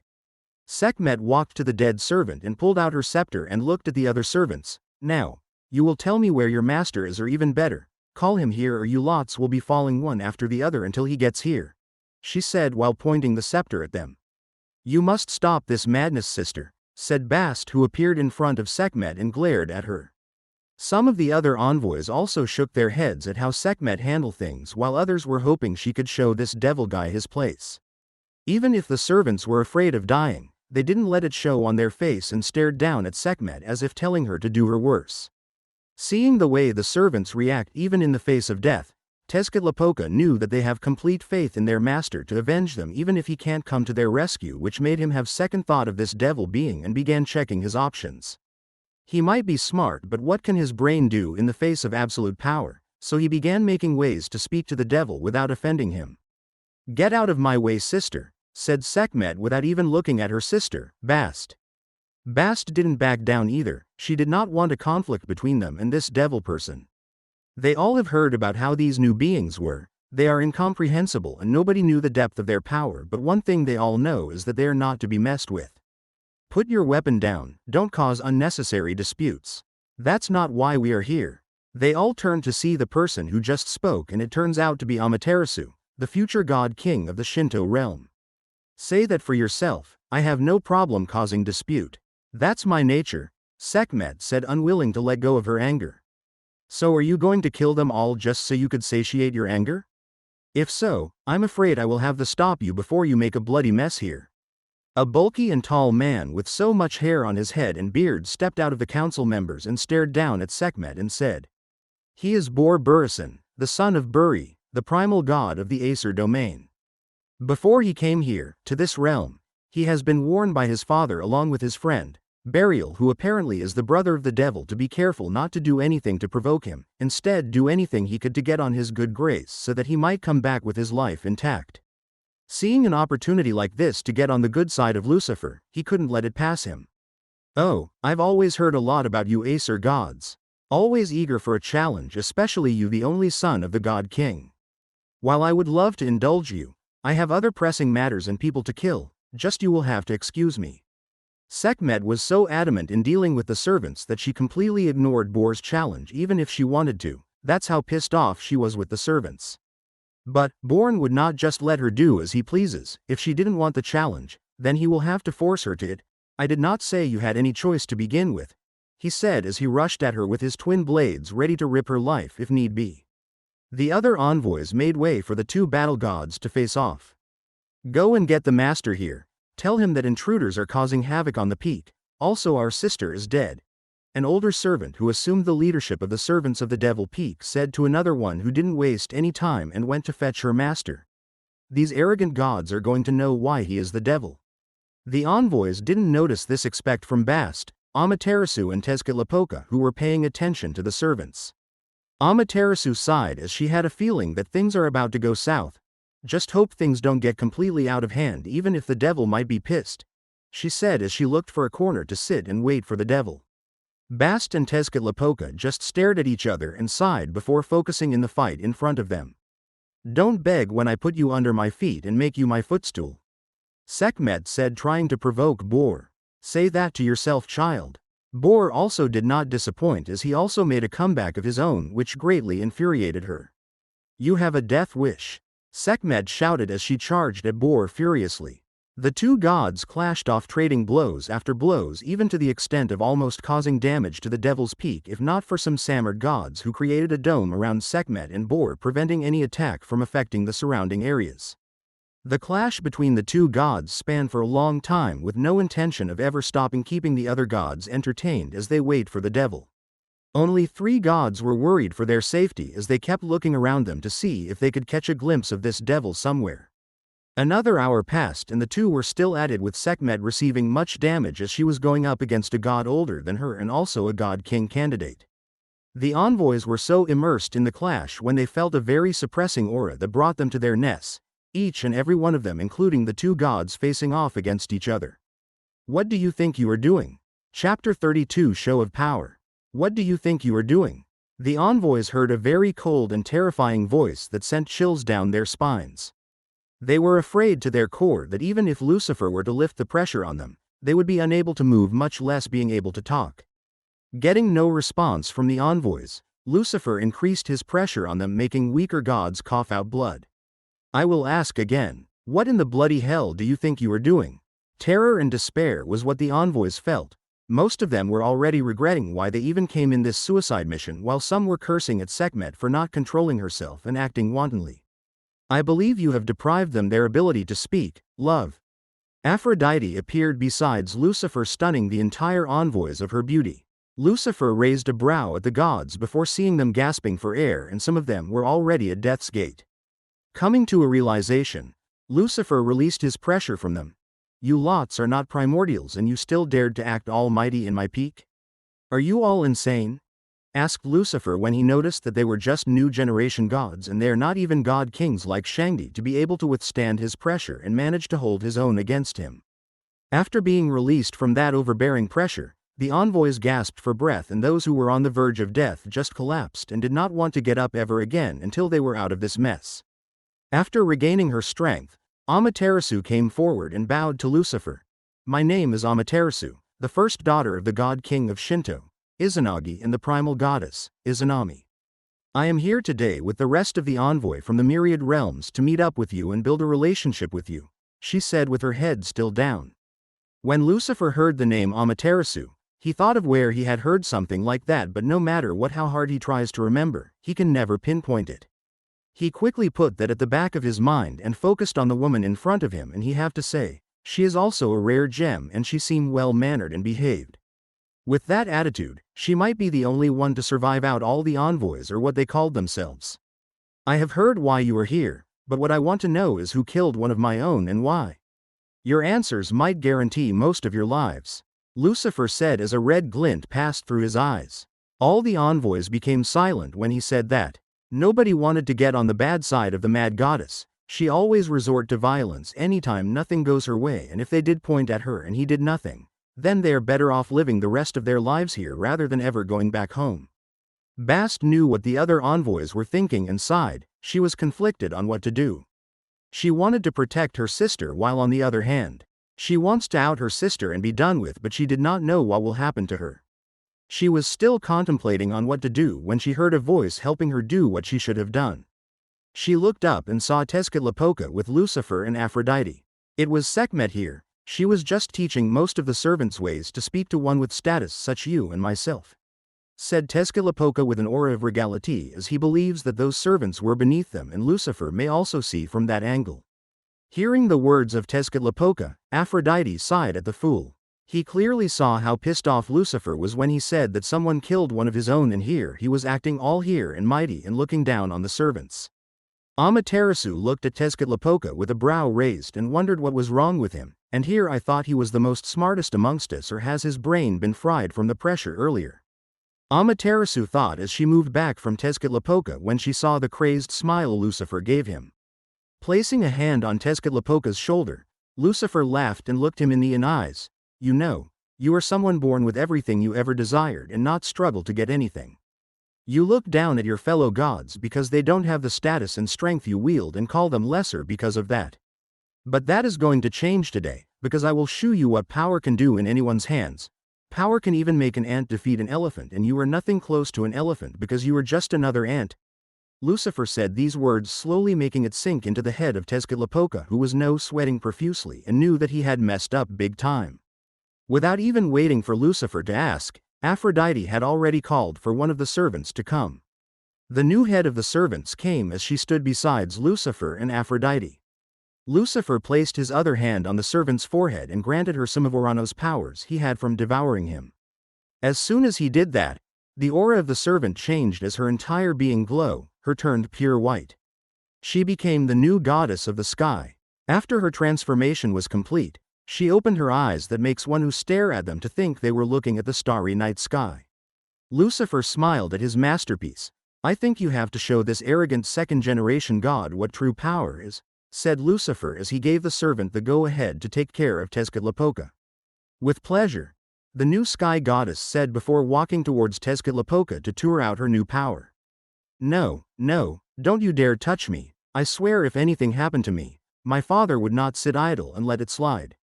He will raid this realm and bring it to the ground, so stop when I tell you to or you won't like it, Tezcatlipoca said as he moved back frantically from the advancing goddess. Let them come, they will have the same fate like you, which is death. The goddess didn't take the threat of Tezcatlipoca seriously as she knew that it was just the words of a dying man. Seeing as there is no way he can talk himself out of this, Tezcatlipoca immediately turned around to flee, but he was held down by Boar. Sorry mate, you should have think before you started speaking. Thought you were the smartest amongst us, but I think today ain't your day, Boar said as he held down Tezcatlipoca while looking at the new goddess. Now this is quite interesting. Who are you? Lucifer said when he saw Boar manhandle Tezcatlipoca, and from the way he was dressed made him know where he might coke from but not who he is. Boar gave Tezcatlipoca to the goddess, who has already arrived at their location, immediately straightened himself and bowed. I am Boar Burison, son of Buried and the next god king of Acer realm. I am here on behalf of the current god king and my father to invite you to my third son's Naf Festi, and also you are our honorary guest. You can come to Acer anytime you like, my lord. Lucifer was surprised at the way he is being treated by the Viking gods, even when he had never had any altercation with any of them, which leaves him with only one answer. One of my siblings is there with you, am I correct? Yes, my lord. The Lord Burial is also with us and will very much like to reunite with you that day. Lucifer burst out laughing when he figured out why they were friendly with him. It looks like Burial might have roughened them a bit, but not to the extreme, as they seem to respect and treat him as a lord, which is very rare among the Viking gods. Arg, erg. Lucifer and Boar's attention were drawn to the screaming Tezcatlipoca, who was being played around by the new goddess as she inflicted devastating injuries after injuries without trying to kill him. Just end him so that we can go to the next target, new goddess of the sky, said Aphrodite, who was getting tired of the drama around and just want to end all the envoys and be done with it, but she refrained from doing so and let Lucifer have his fun. Hearing the word of her mistress, the sky goddess ended Tezcatlipoca's life. After she killed him, Lucifer up and used his Devour ability and absorbed Tezcatlipoca's body, leaving nothing behind. Boar was surprised to see that Lucifer using the same ability as Burial, as he never thought someone else could use it, as he said it was his exclusive ability after he asked him to teach him. Wow, that was so. Now for the next course, Lucifer said while turning to look at Sekhmet, who surprisingly was not afraid and just stared at him and readied her weapon for a fight. Chapter 33, Blades of Sekhmet. Wow, that was so. Now for the next course. Lucifer walked towards Sekhmet, who was gripping tightly on her weapon and ready to attack to defend her life against Lucifer. Lucifer smiled as he saw how determined Sekhmet was to fight him, I would have loved to see how you struggle, but I don't have all the time in the world to do that, so why don't we skip all these charades and talk about your funeral? Lucifer said as he raised his hands to end Sekhmet and be done with. Wait, now what? If you don't give me a good reason, both you and her will have the same fate. Lucifer angrily said, as it seems that they have been taking him for granted since he still let some of them live and not just ending them all. He turned around to see a woman similar to Sekhmet, but she has this mysterious aura around her and a hidden strength in her, unlike Sekhmet, that exudes bravery and courage to face anything in her way, even when she knows she cannot come out of it victoriously. I am Bastet, Bast for short. I am a daughter of Ra, the sun god, and also a twin to Sekhmet. On behalf of the entire Kemet realm, I beg you to show mercy to my sister. She is always bloodheaded and do things on impulse. That's her nature, so if you let my sister go, I promise the realm of Kemet will grant you anything you desire and more, said Bast, pleading on behalf of her sister. Aphrodite snorted when Bast finished speaking. Do they take him for a joke to think he would let someone who killed one of his own in his home for something he can get with just a snap of his fingers? She is dreaming. Lucifer just had someone killed just because his servants were being looked down upon. What's stopping him from ripping the life right out of Sekhmet? Lucifer smiled when hearing what Bast had to say. You know, your proposal is quite tempting, but not to someone like me. You see, I believe in the saying, a life for a life. She killed one of my own, and it is befitting if I end her life to make my servant rest in peace, don't you think? Lucifer asked as he appeared in front of Sekhmet and took her hidden blade in a speed the envoys couldn't follow and stabbed it straight at her heart, ending her life to never be mentioned in the history books. Bast sighed as she saw that she couldn't get Lucifer to change his mind. Well, she believed she tried her best, but Sekhmet just couldn't be Sekhmet for a moment, and now look what it got her. Bast didn't say anything anymore and just stood there, just looking at the lifeless body of her sister. What happened next surprised everyone, including Aphrodite, as she did not expect something like that from Lucifer. They all saw Lucifer bend down and touch the body of Sekhmet, and immediately he did that. The body of Sekhmet disappeared, and in her place appeared two twin blades of extraordinary appearance with extricate engravings of a fierce lioness jumping on her prey. Lucifer took the blades and motioned for Bor to come. Since you stood in defense of my home, I will entrust this blade to you. You can do with it as you see fit, said Lucifer as he handed the blades to Bor, who took it. The moment Bor took hold of the blades, he felt another consciousness inside the blades, which is the first of all the weapons in the entire cosmos. Bor admired the blades and wondered if the blacksmith of his realm could make something like this. Thank you, my lord, for this extraordinary gift, and for this, I can never pay you back, so I would like if you do the honor of naming my son on his nafvesti. Bowing down on both of his knees, Bor expressed his thanks wholeheartedly to show how much he truly loved the blades. This act brought scorns on the faces of the envoys, but they couldn't say or do anything, and if they were in his shoes right now they would do the same. Heck, they would even lay down on the ground to express their thanks, but since they were not Bor, they let their jealousy and envy look at him like a bootlicker and dog kisser. I see you are pleased with the blades, but why don't you name it? You know, blades like that deserves a worthy name.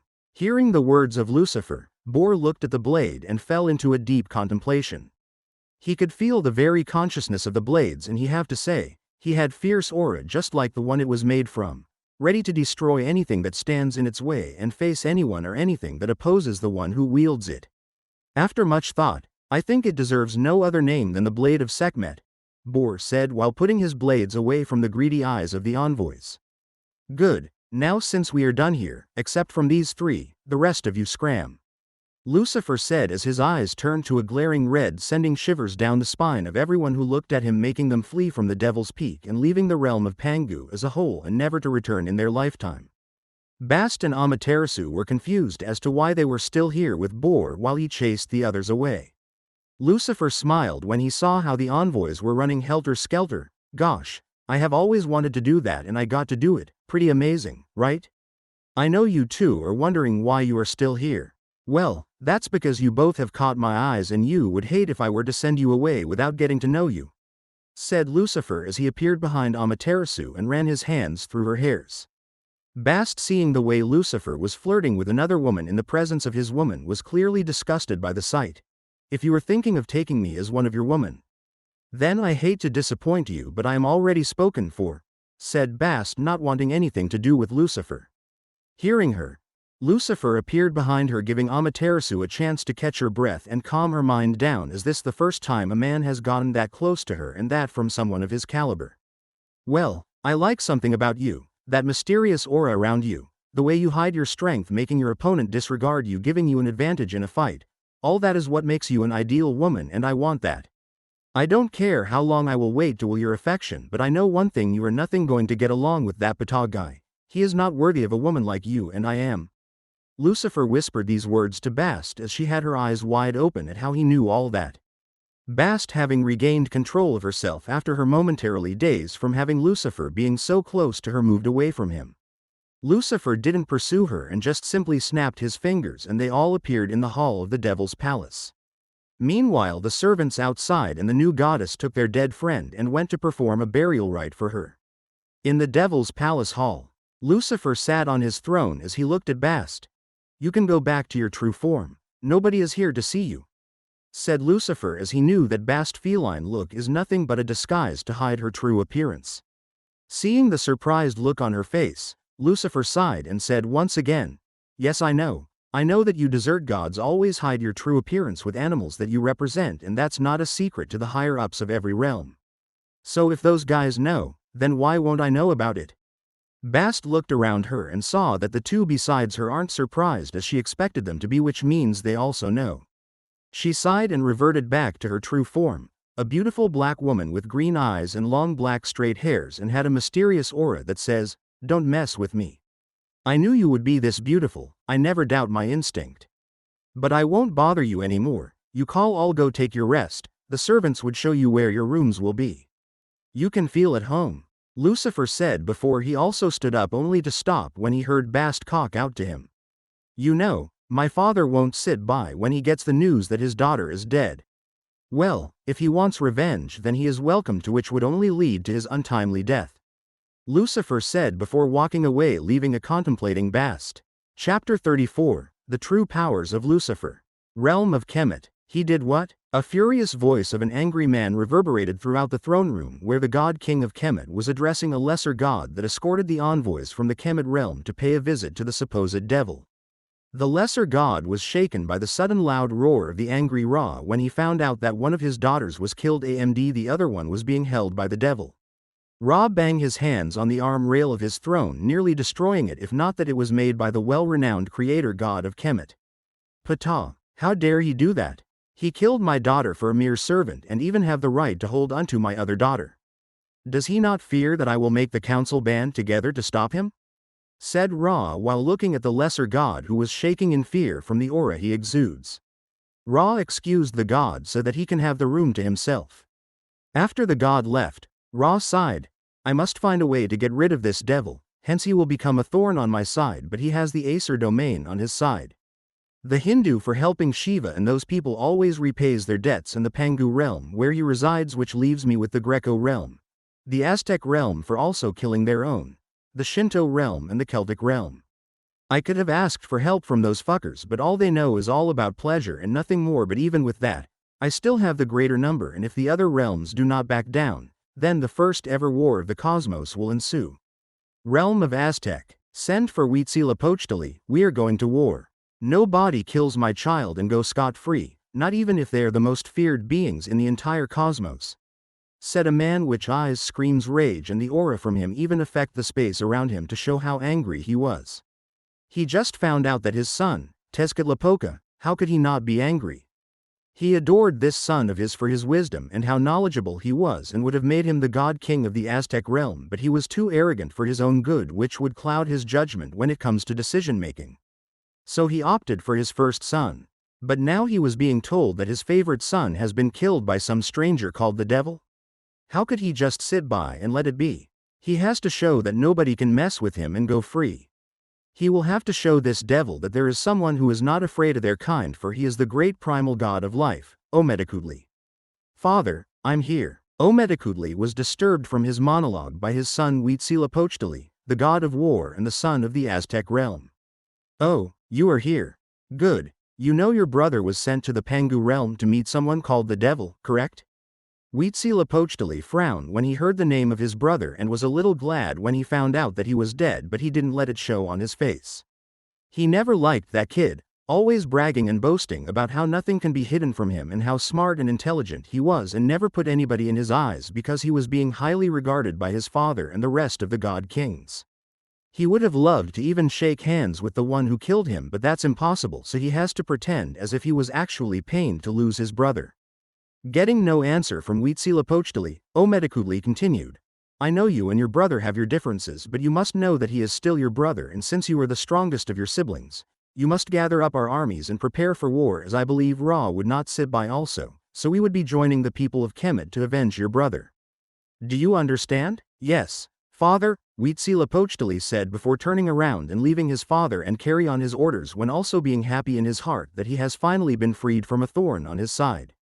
Omedikudli just looked at the fading back of his son and sighed, as he knew that Huitzilopochtli never liked his brother and they would never have gotten along even if he was still alive, so he didn't even bother and just let everything play out for itself, but fate was too cruel to let that happen. After sorting out everything, Omedikudli proceeded to bury his son without his body, which he would never forget. Realm of Pangu. While all these were going on, the perpetrator of the all thing was just chilling in his bed with his woman with any regards of the consequence of his action. Aphrodite, on the other hand, had something bothering her every time she thinks about it.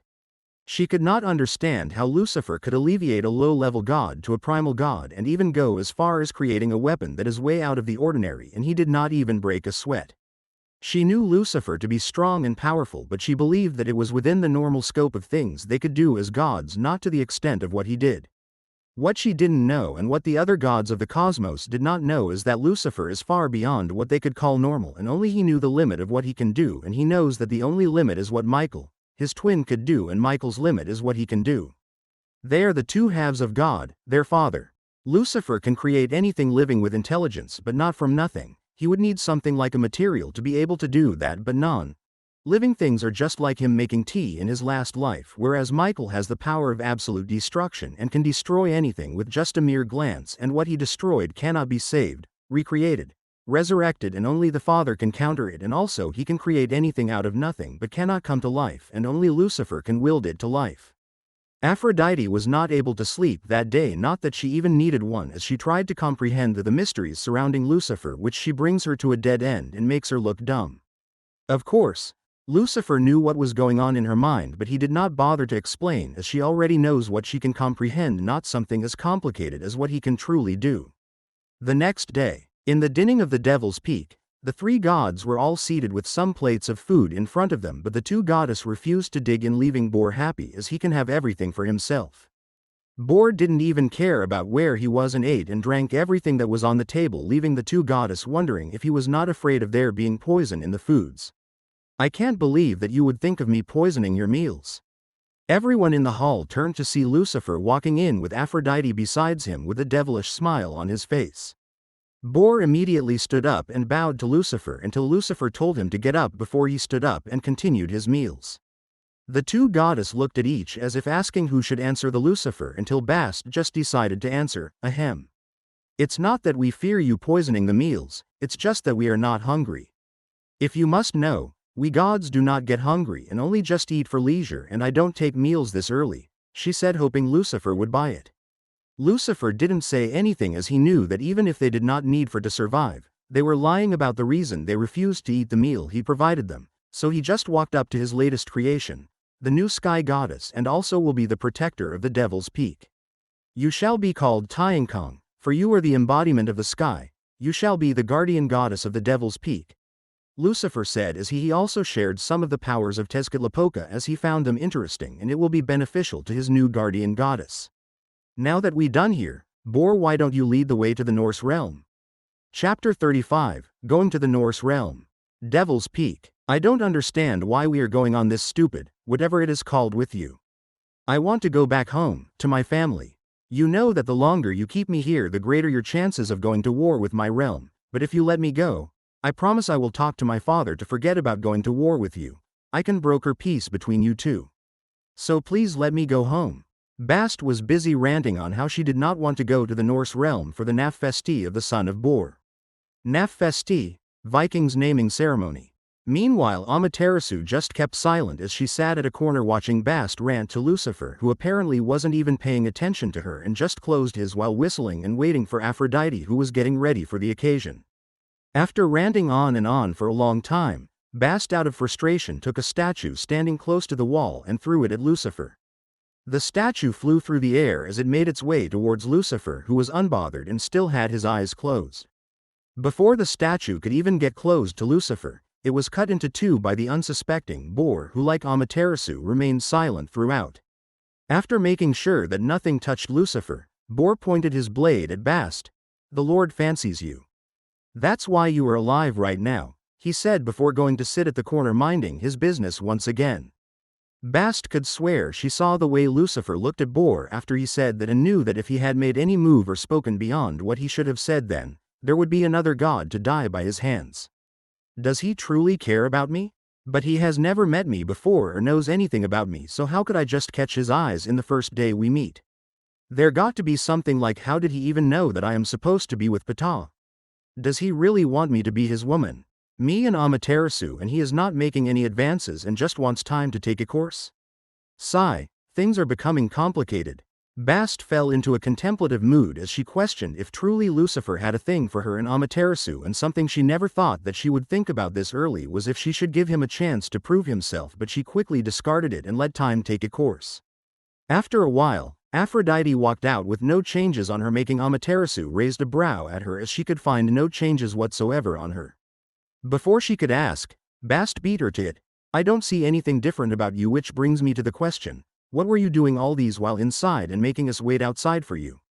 she asked Aphrodite. Aphrodite smiled at the question but did nothing to answer it and just walked over to Lucifer and sat beside him. Seeing the arrival of Aphrodite, Boar stood up and got ready for the command from Lucifer for him to take them to the realm of Norse. "Wait, before we go, are you not going to talk about us? We have a family. I have an inauguration ceremony coming up in a few weeks and I suppose to attend it, but I can't because I would be with you. And you all know that would make my father join arms with her father to go to war with you, and I don't want that," said Amaterasu, who do not want any bloodshed between her realm and Lucifer, as she was sure her father might not survive given what she has seen Lucifer do throughout her stay here, and honestly speaking, he is not that bad also. Lucifer opened his eyes and stood up before he looked at Bast and Amaterasu. "You both can leave after the naf festi of his son. I never intend to keep you here anyway. It's just that you both seem to have never had fun in your entire lives, and I wanted to give you a little bit of break from all that daddy stuffs, but what I said about me having taken an interest to you too is true, and I want you to remember that, and I would not do anything to jeopardize my chances of being with you. So if you feel like I am keeping you here against your will, be free to go back to your realm. I won't stop you, but I will not also stop my advances on you both," Lucifer said as he waited for the two goddesses to make their decision before he would give the go-ahead to Boar. After hearing what Lucifer said, Bast and Amaterasu were silent and became shut of words. They knew what Lucifer said was true, as during their stay here, he had never mistreated them in any way. Instead, he tried to make sure that they were satisfied, but they were blinded by their image of him in their head, picturing him as their captor, holding them against their will while he just wanted them to be happy for the moment. Bast just kept her head down in embarrassment and just shook her head, trying to convey to them that she is not going back to Kemet. Instead, she was going to join them. Amaterasu also joined, making the devil's mouth curve upward slightly. Aphrodite just snorted at the women's sudden change of heart, but glad that they finally had started thinking clearly. Without further ado, Lucifer signaled Boar to take them to the Norse realm. After getting the confirmation, Boar raised his hands and face upward and wanted to shout something or call someone, but he immediately felt that his voice was gone. "What are you trying to do?" Boar turned around to look at Lucifer, who was the one to ask him the question, and surprisingly he found out he could speak again. "I was just trying to call the protector and watcher of the Acer domain to take us there," he said.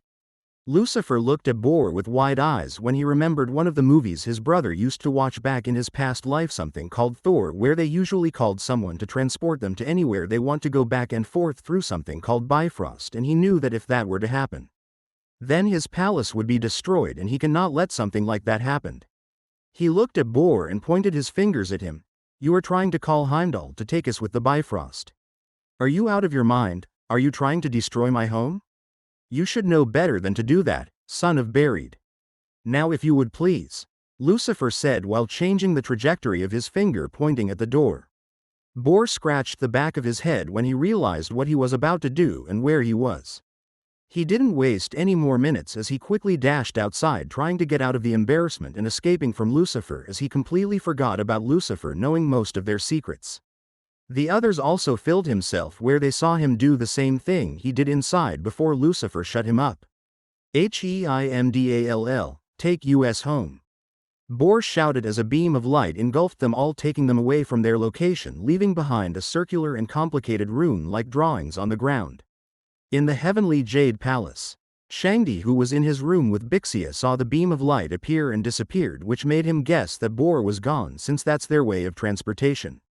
He relaxed after finding out that it was not a threat when he felt something that he immediately brought him back on his feet, the disappearance of Lucifer and his woman, Aphrodite. Not only him, even Nuwa felt it from her mountain. They did not waste any more time as they all got dressed and immediately went to check on the Devil's Peak to make sure that he was gone.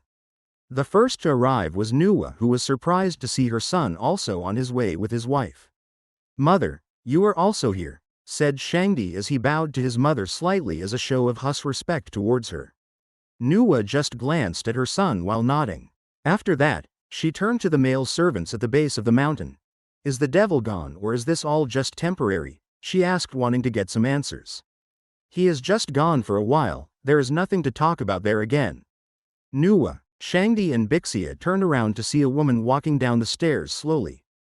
Bixia furrowed her brow as she never knew anyone like that since her birth in this realm, so she was naturally confused. "And who are you?"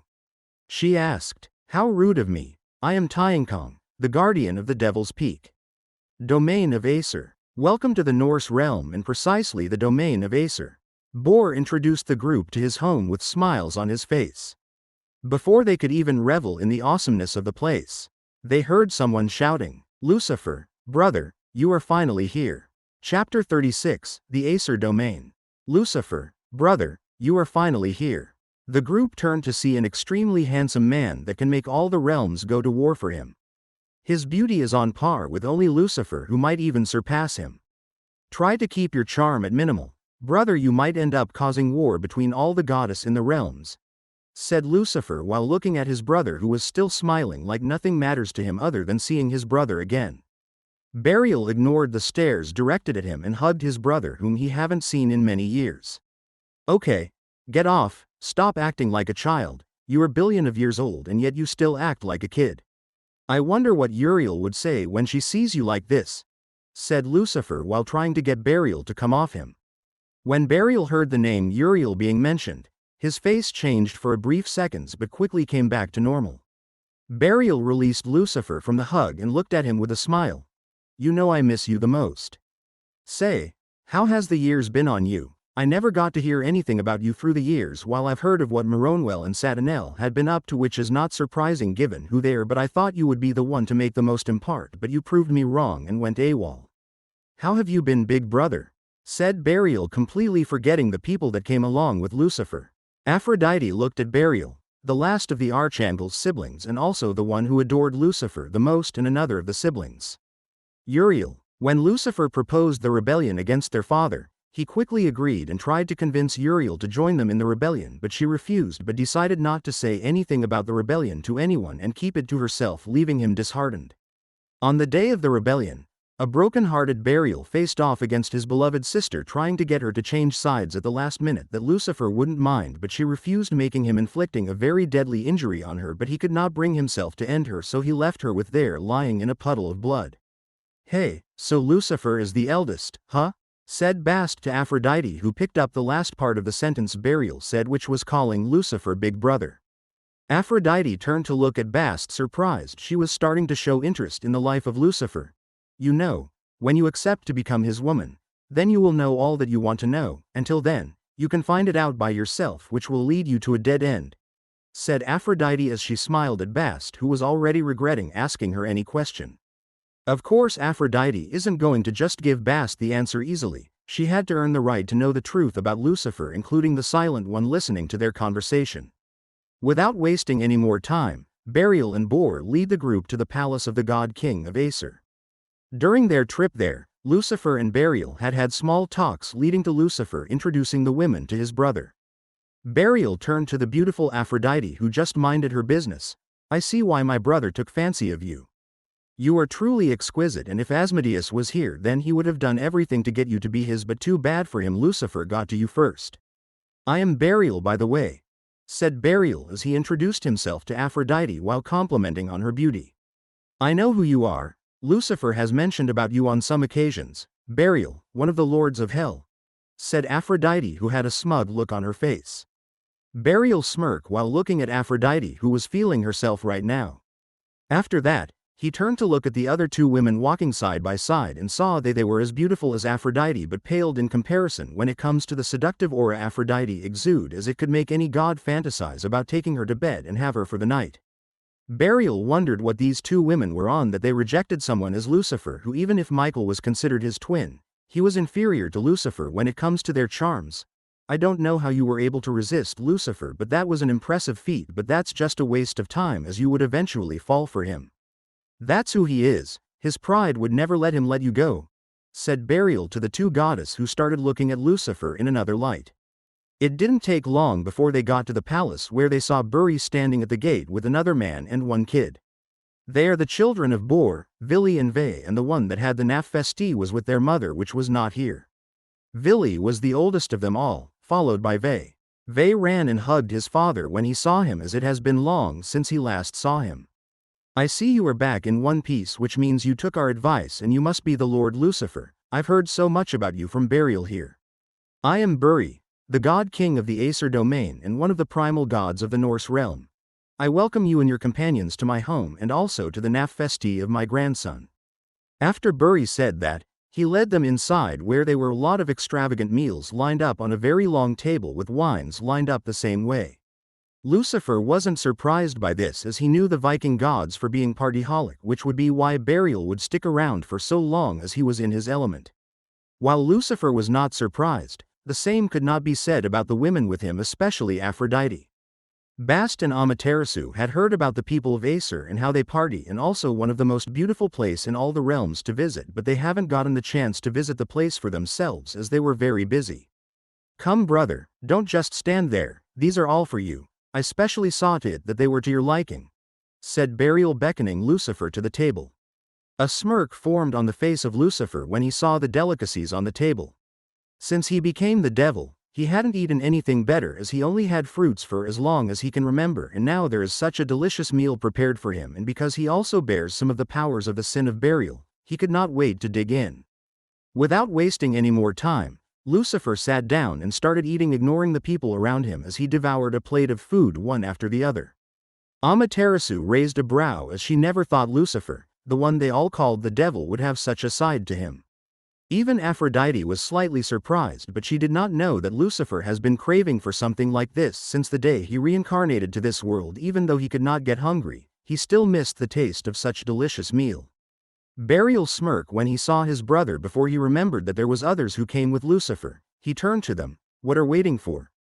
Go ahead and join him. After that the Nafesti ceremony will begin, and I will tell you this. If you don't have anything to eat, no, then you will never get to have anything, because the people of Acer are very gluttonous," said Burial to the three goddesses. When they heard that, they did not waste any time, as they do not want to miss the opportunity to even have a taste of the Acer special. Burial also joined in the fun alongside Bor, Buri and Vili, while Ve went to his mother to tell her about the arrival of his father. A few hours later, Lucifer and the others finished their mini-party and await the main event of the day. "After having a taste of these meals, I don't think I will be able to leave this realm without taking some of the cooks for myself. What do you think, brother?" said Lucifer, who couldn't get enough of the meals. Burial also smiled and thought it was a nice idea, but he turned to Buri if he would agree to it. "What do you think?" he asked. Buri thought for a while before he nodded. "I will pick then for you when you are ready to go," he said before calling the servants to clean the table and prepare it for the Nafesti. "Lord Lucifer, I would like to have a word with you." Chapter 37, A Little Mishap. Lucifer, Burial and Buri left the hall and went outside to have a private discussion. When they arrived outside, Lucifer looked at Buri, who called him and waited to see what he had to say. Buri sighed and cleared his throat because he was about to say something that Lucifer might find offensive. He looked at him. I received a message from both the Kemet and Aztec realm, he said before sighing once again. He removed his gaze from Lucifer as he gazed at the sky and continued. They're preparing for a war. They are gathering allies from the other realms not associated with you to go to war with you. The devil for killing and abducting their children, and they came to me to ally myself with them, but obviously I rejected to help them. The same can't be said for Ymir. Also from my recent findings, 2 realms would not go to this war, and they are the Hindu and Pangu realm, but I'm afraid that the other realms would join in this war. When Lucifer heard this, he did not have any change in his expression and just only looked at the beauty of the Acer realm, and he have to say that he was impressed. They are truly an artistic people. Noticing the indifference Lucifer showed when he was told about the upcoming war against him, Buri just shook his head as that was the reaction he was expecting from the brother of Burial. It wasn't a surprise to him that Lucifer would react this way. He has been with Burial for so long to know that nothing seems to faze their kind, and they view all the gods, even them, primal gods, as ants that do not pose a threat. After a while, Lucifer turned to Buri. If that's what you have to say, then I guess we are done here. Why don't we go attend to the Naf Festi? I would hate to miss the beginning of the event, said Lucifer, turning around and making his way to the hall, but was stopped by Buri.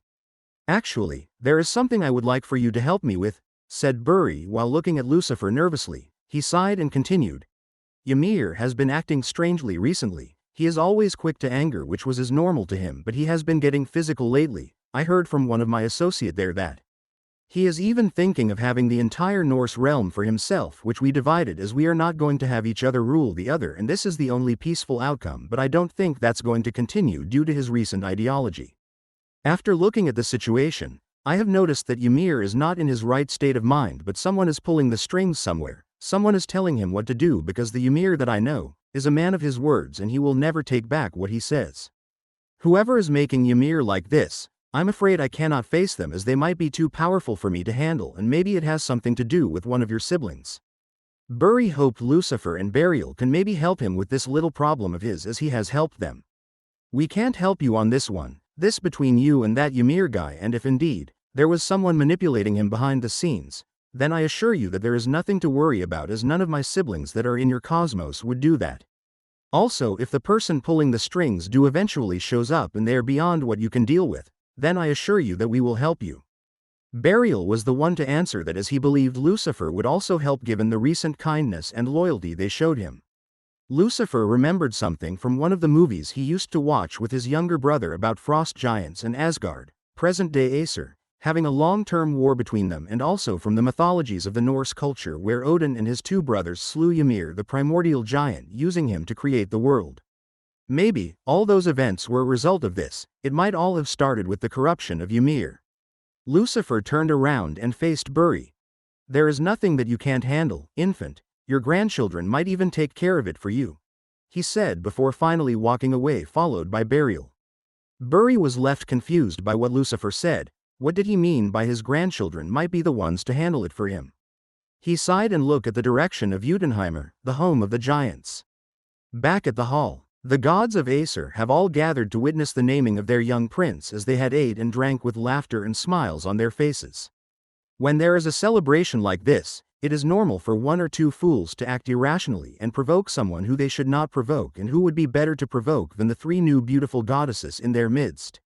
Aphrodite, Bast and Amaterasu were sitting at the place Bor kept for them while he went to check on his wife and mother and get them to come down for the Naf Festi.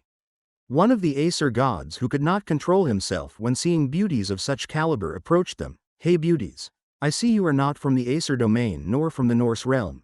I am Vordrar, a local and well-known god here. I can be your tour guide here in Acer, that's if you want, said the god while looking at them lasciviously. Aphrodite just looked at the god, whose aura reeks of lust towards them, and snorted at him for his poor attempt at trying to get them to his bed. You would have to try better than that if you want a dog on your bed, said Aphrodite, who did not offend. Look at the pig a second time and just focused on the events. The man's face contorted with rage, anger for being looked down and treated like a dog by a foreign goddess inside his own home. How dare her? He must show this young goddess that he is not to be trifled with, and not in his own realm. Without wasting any time, he raised his hands and aimed it at Aphrodite to strike her. His hands moved at an unnatural speed and straight at the face of Aphrodite, but before he come land the slap, he found out that he had lost control over his hands. In fact, he could not even feel his own body. What do you think you are about to do? The man and the rest of the Acer gods and goddess turned to see a man that could make both the men and women go crazy, and behind was also another man of the same caliber, but they were already familiar with him as he has been with them for a long time now. Who is he? Is he another one like Burial? How can a man be so handsome and beautiful at the same time?